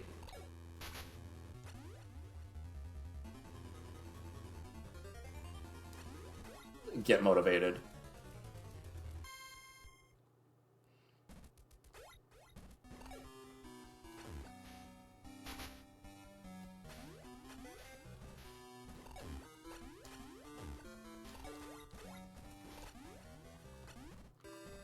Yeah, that's the thing I had where like I want to basically kind of have his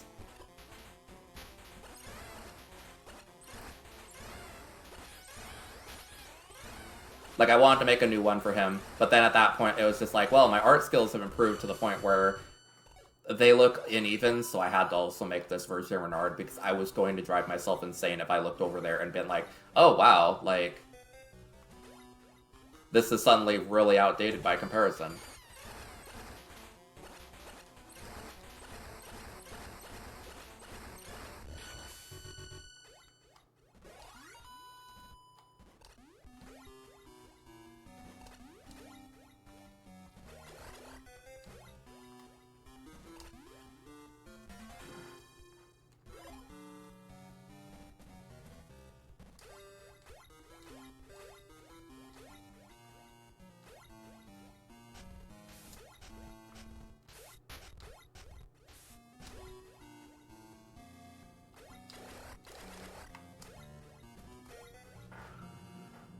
Alright.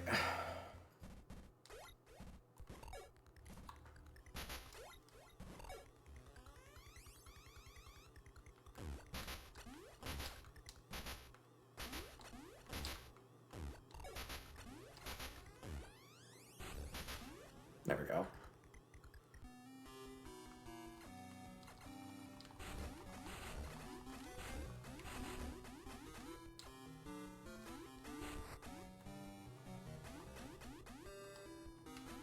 See, that is always the struggle, but... Because, like, you know that my characters would not sound like I sound, and while I could speak, you know, with a deeper tone, I find it to be rather, I have to speak, I have to kind of concentrate more on how I'm speaking, if I even want to speak in a deeper tone, and, you know, I don't want it to be that I'm trying to pretend to, you know, have different vibes for just to pretend to be everybody's, you know, parasocial Obara boyfriend.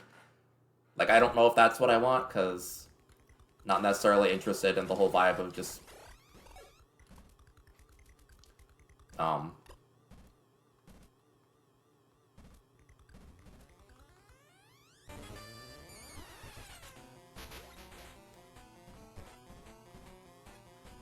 I'll get your ass up over here.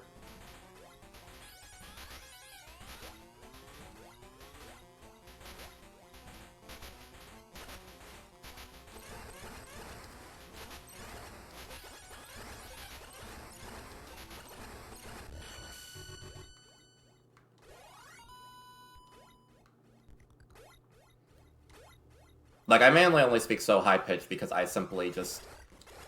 I don't project myself very much. It's something my family has always complained at me about.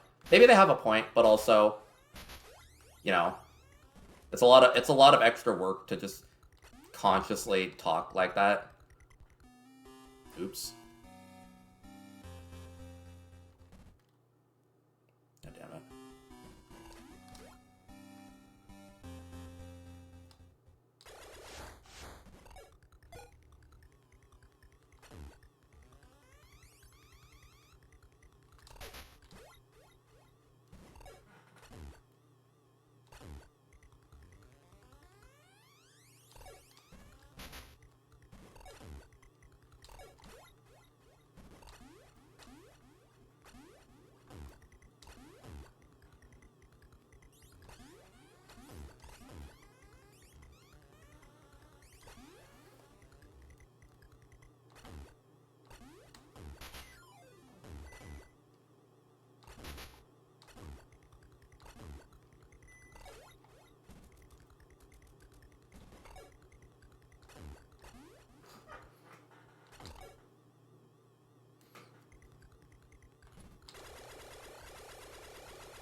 My favorite Metro in the game.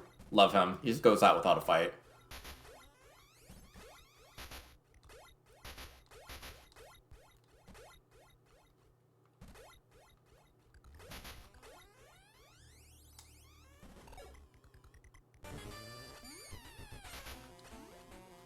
Ooh, nice. Very clean.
Oh, oops.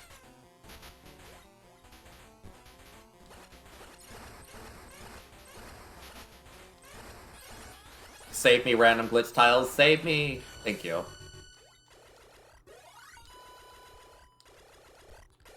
I wonder if that's something that would get your run disqualified.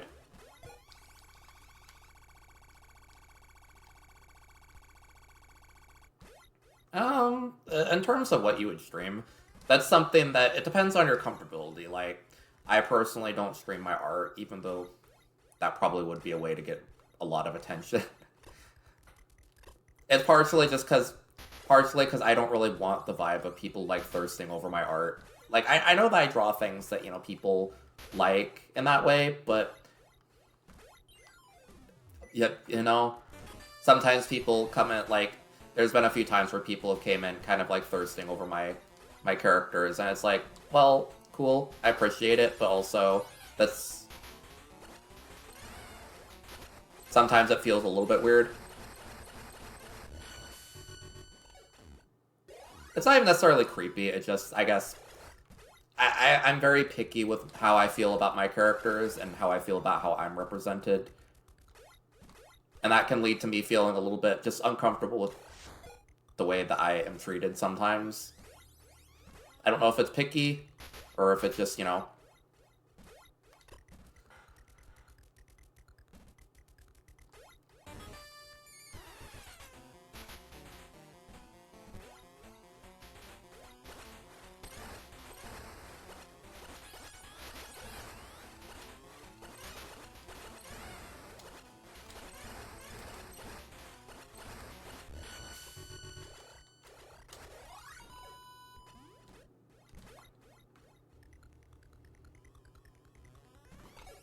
Alright, I'm gonna do something really stupid.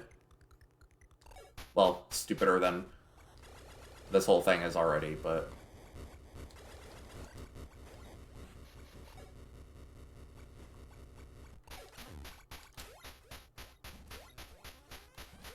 Doing this without a save because, god damn it, I'm a big boy. I could do this.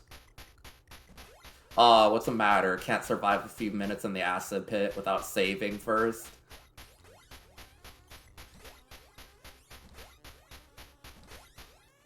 Okay, you know what? That was actually pretty good.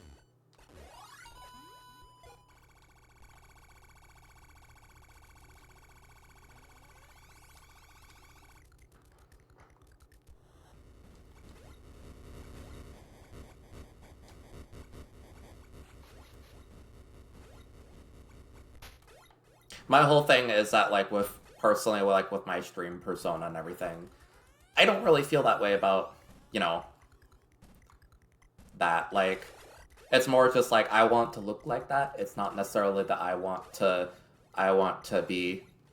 have people like, oh, wow.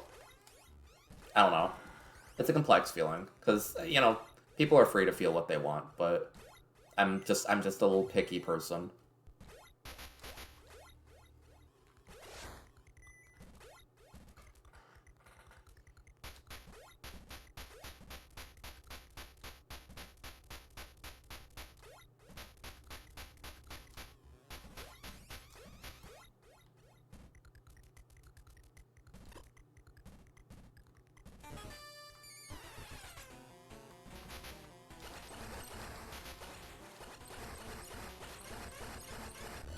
Sucker.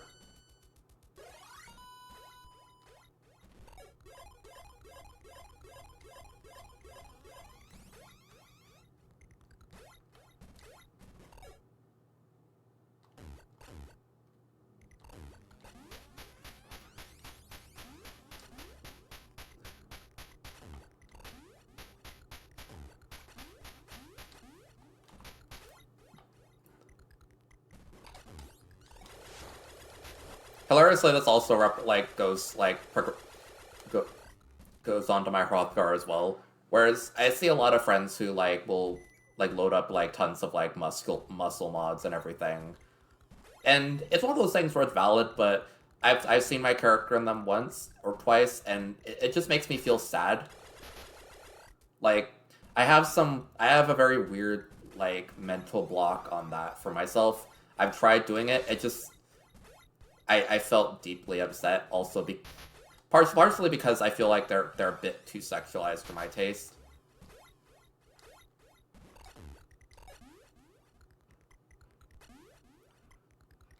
Like I had one put on until just before Heaven's Ward, and then I saw that I don't know if I should actually say that.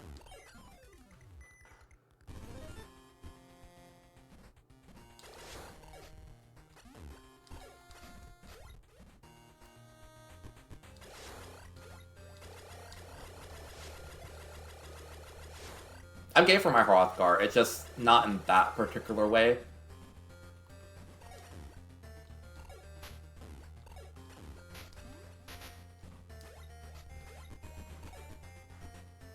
I guess I'll say it because it kind of is how I feel, very strongly. When I was playing, just... It's just before Heaven's Ward, you have the whole, long storyline where you're hanging around Alphino a lot. I didn't realize that my Hrothgar had low-cut pants, and that specific body model also had, kind of, untamed, pubic hair on it, which I didn't really like. And so, I had, my whole, that showing, and I was just like, oh, gross, I don't like this. I don't like being around, the freaking youngest character in the cast looking like this. And then after that, I just flat out turned that off forever, because I'm just like, you know what, I don't want that. I don't want that for myself. That feels gross.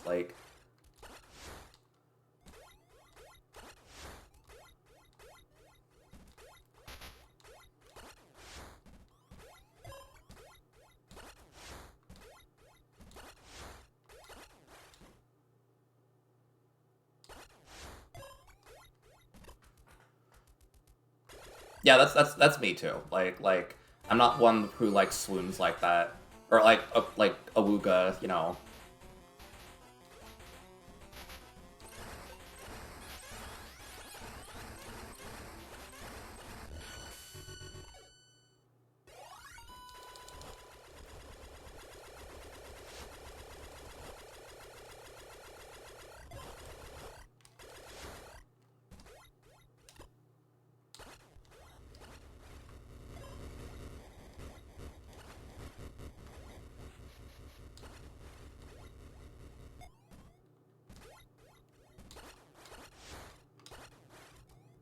Okay, I'm getting through this area a little bit smoother than I did. So,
Yeah, like, I'm glad you feel that way, because I'm very picky.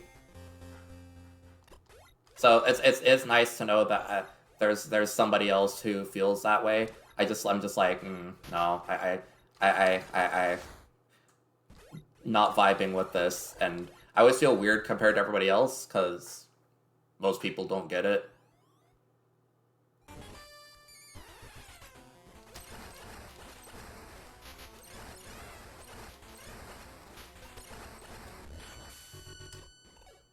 Okay, well, my health ain't looking too much better than before, but then again, it's not, it's, I have a whole other, like, half energy tank to work with, so.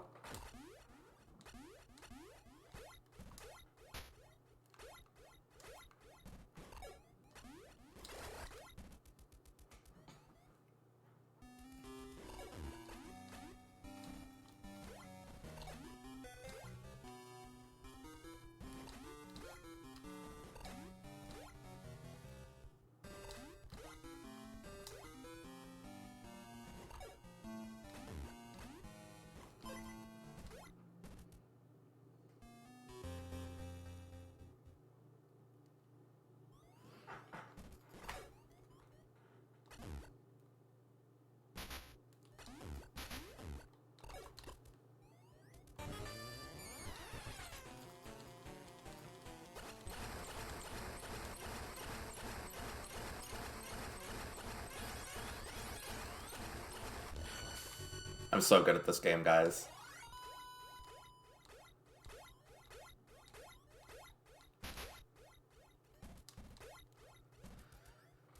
Okay.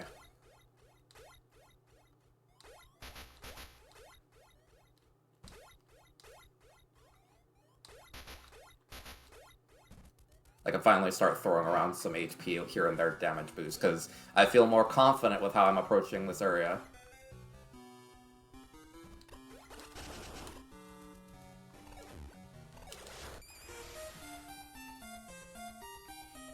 I'm fine with mods, but I'm more of just does this enhance my character in a way that's not making them more attractive? Or like more attractive in the physicals, like the very like standard sense. I I'm thinking of giving him a coat, like a mod that gives him a cape of some sort for Reaper. But that's, that's more of an aesthetic thing and not just like I think it's gonna make you look hot, like in the way that a man having big breasts is considered hot. Fuck me. Alright.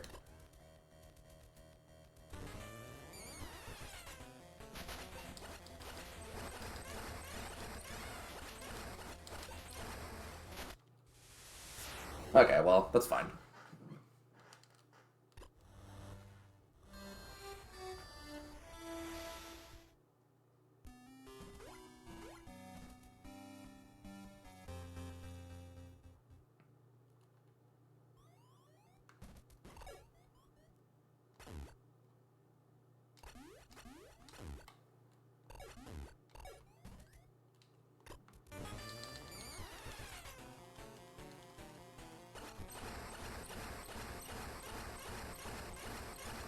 Don't you dare.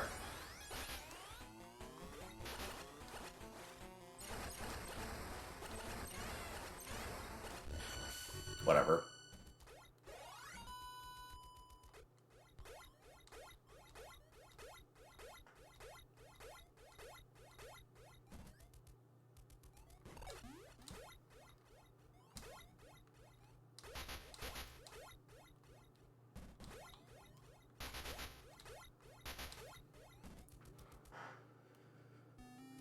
Alright.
I still very well might die. Like, gonna be fully honest here.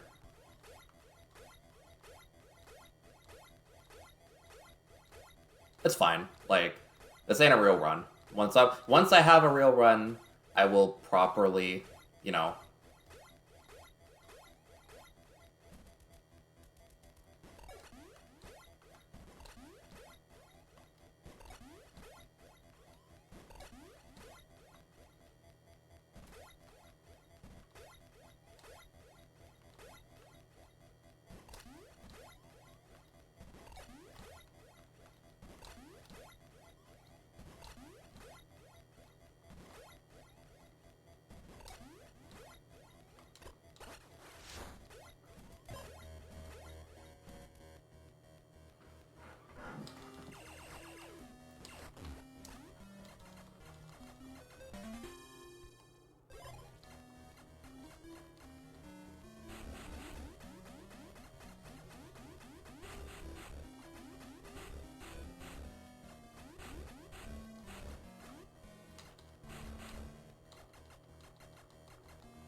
Well, hey, if you want to play a Final Fantasy game that is catered towards the male gaze, I mean, there's always Final Fantasy 16. Clive really is the man ever. Like, he's such a man, and then he turns into another man who's like more man. Like, good for him. Body goals, honestly.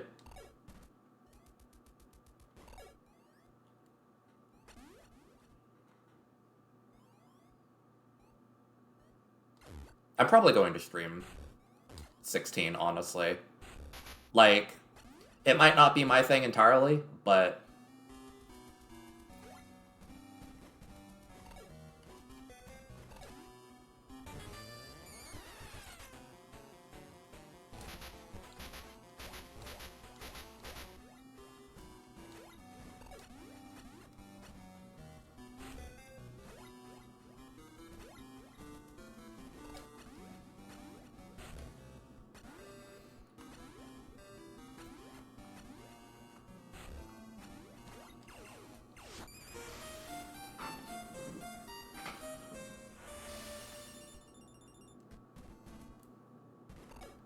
I just don't know when 16 is coming to PC. I mean, I'm guessing it is probably by the end of this year, but I don't know.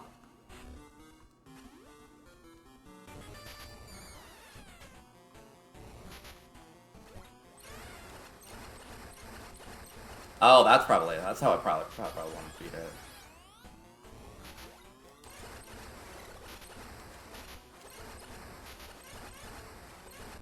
The pillars are the key. I need to make sure that I do them better, but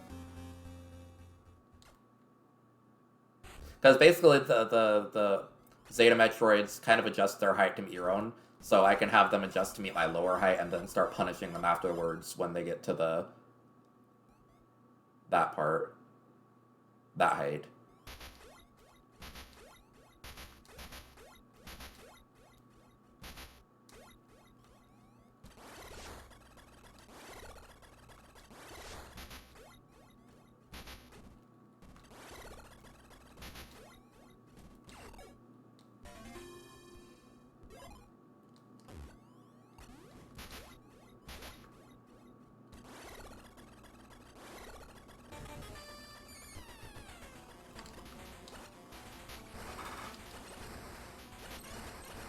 Wait, so the subscription for XIV is the purchase for XIV isn't linked to your Mog Station account. It's just linked to the console you bought it on. Still, that's kind of rough.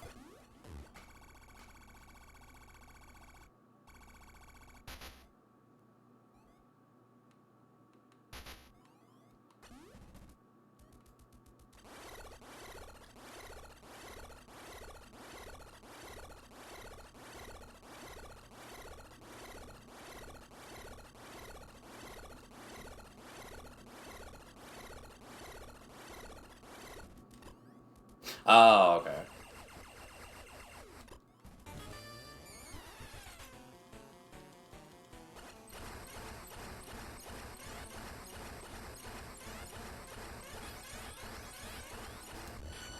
So good at this game.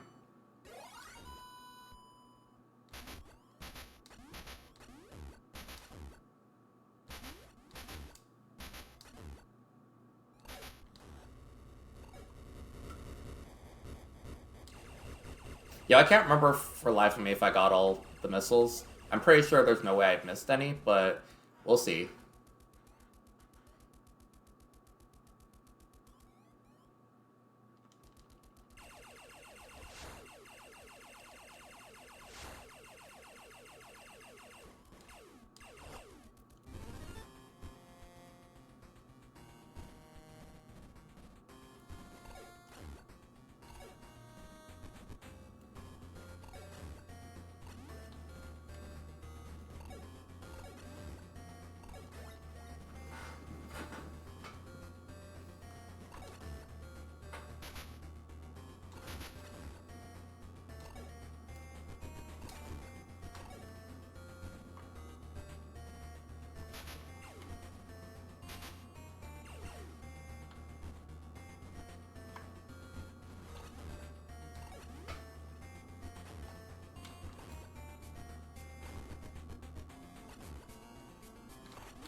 Yeah, like I think it's fine to have characters that are made for the male gaze, but it's also, like having a character that just only is that and has nothing except for just being attractive is always annoying. Because like when male characters are made for the male, like the female gaze, or they're just like hot or something, they also usually have, something like there's no male character that's hot that also isn't like cool and effective at what they do. But it's annoying if you get like a female character that only exists to beat eye candy and just flat out has nothing like going for her. Like Samus is cool because like yeah, she's attractive, but like more importantly, she could also vaporize you if she wants, or even in her base form without her suit, she's still extremely effective at what she does. Like,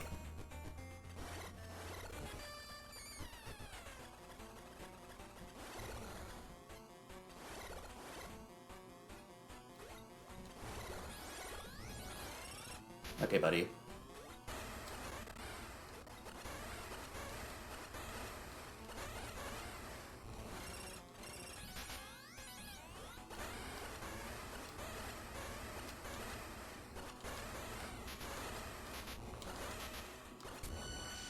There we go. That wasn't so hard, was it?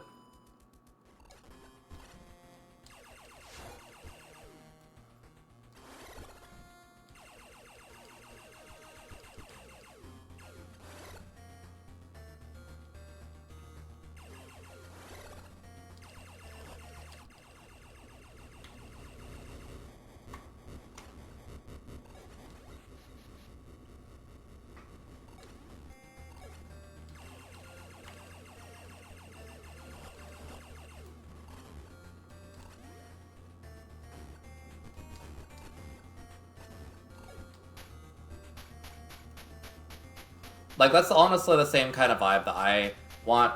It's just like, I want a character that even if they're attractive, then it's not the only thing about them. Like,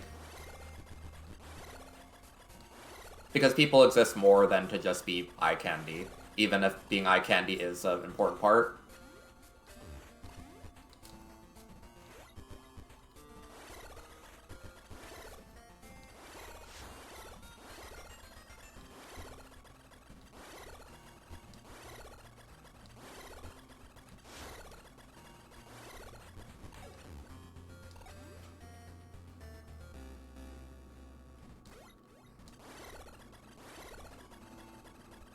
Whatever.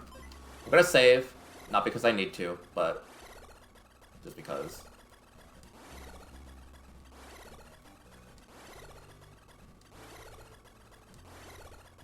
Boo. Boo, antifreeze, boo.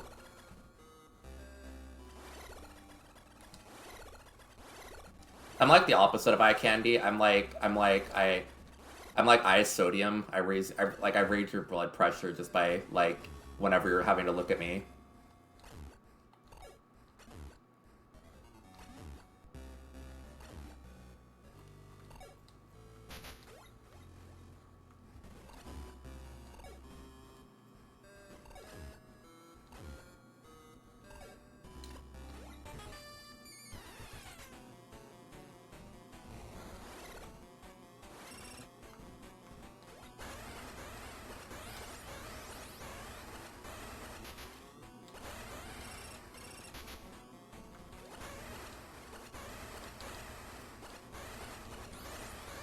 Okay, please die now.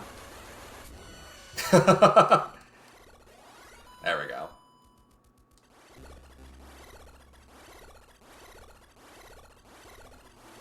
Okay, I'm increasingly becoming a bit more confident with this area. I'm not super good at taking down these Omega Metroids. Like, I have those, like, those two out of 3 Zeta Metroids, like, down way better, but I'm...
Yeah, that's the thing. That's the thing that sucks more than anything, is just simply not being your own type. Because, like, it's like, wow, people want me, but I don't want myself? That sucks.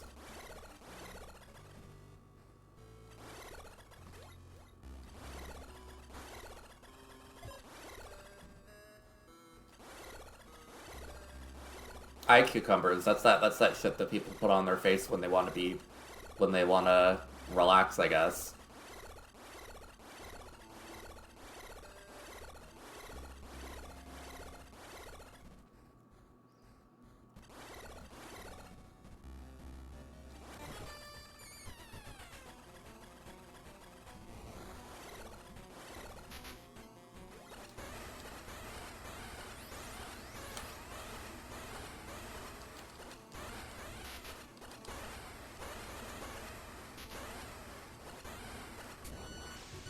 Alright, smooth.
I love Labyrinth Zone in Sonic 1.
Well, I'm glad you like the movement.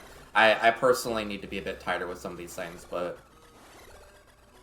it is very satisfying to look at, even for me. Like, that's why I like this game, is it just feels, that trick, the spider throw is very just like, burr. That's all I can really describe it as. It's just like, wow, this is so stimulating. Even for me, the person who's supposed to be kind of numb to this, I'm just like, wow, I'm going so fast.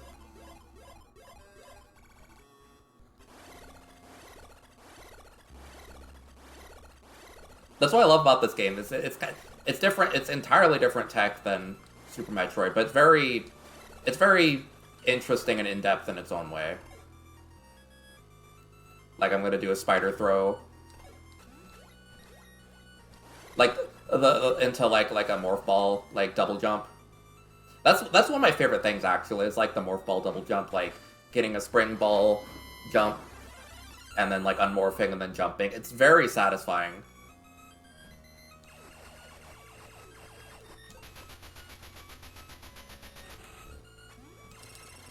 Okay, you die.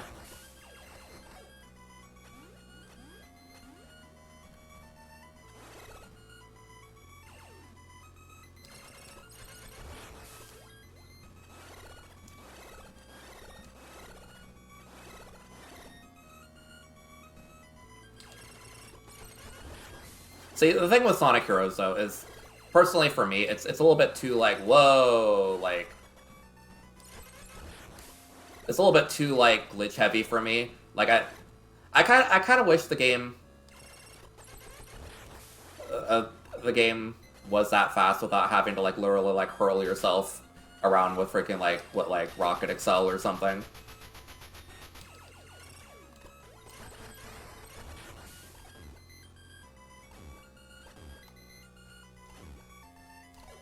Feels so good. God damn it.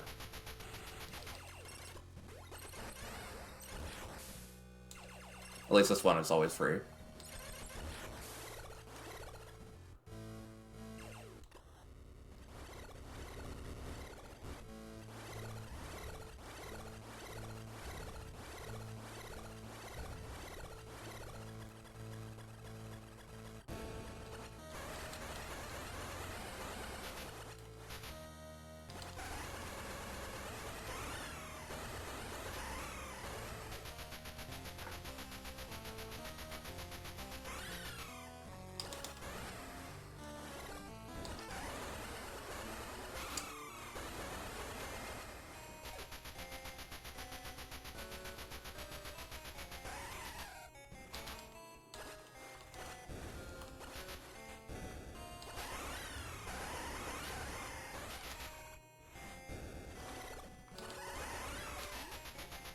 That's gotta kill it, right?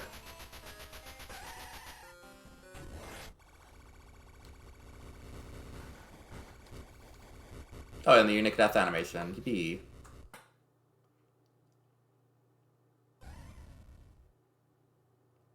God, that's so fun to just like watch how hard I can mash the button. Like that's one of my favorite. That's such a fun quick kill, and it's honestly surprisingly like it's surprisingly doable.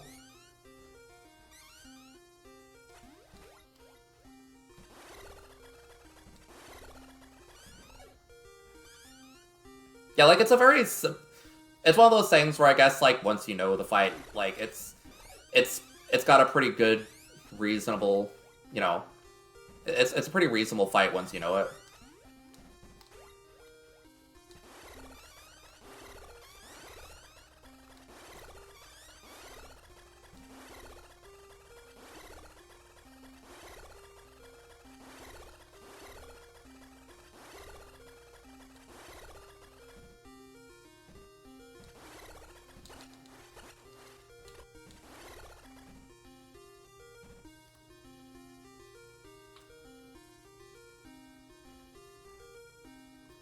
Yippee! Yeah, like that's the thing I like about it. It's like a final boss that the only thing I think would make the boss faster is literally just mashing their heart out.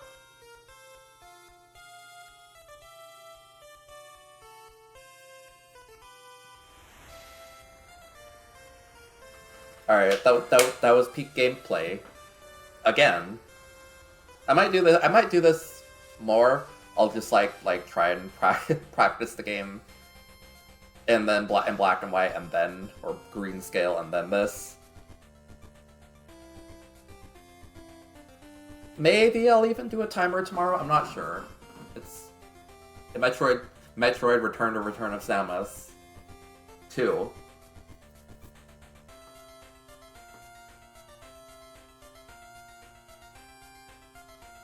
Or maybe I'll just play this version, honestly. The big problem is, like... I'd like to make save points for each... I'd like to make save states for each Metroid or each segment that I want to do. The problem is, if I have two different versions, this is actually a little bit hard, because I don't think the save states will transfer over, because, like, this version is understandably different. So, like, I think you can't just load up save states for this version on the other version, because that's going to break the game. So, unfortunately, if I have save states, it's just going to have to be for one of the two versions. Or I'm going to have to make them twice, which I really don't want to do.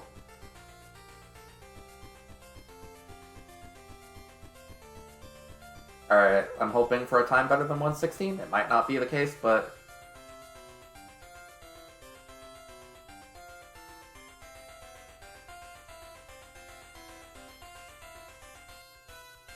Oh, yippee! And she has melon here, which good for her. I'm guessing it's just palette limitations, but... Alright, 4 minutes of save... 4 minutes saved. Let's look at the... I'm gonna look at the leaderboards really quick, and I'm going to just reset this. So let's just take a screenshot of that. Let's see, let's look at the leaderboards.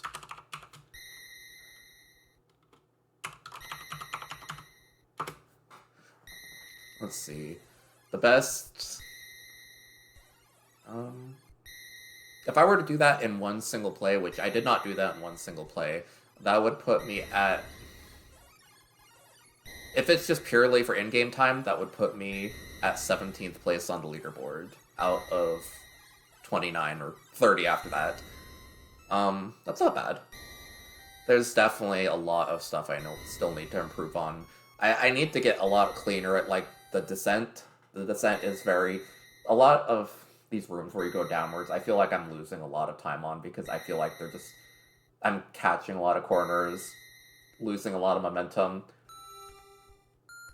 And then there's some Metroid fights which I really need to, like, get a consistent strategy on. That's gonna save me a lot of time once I get that.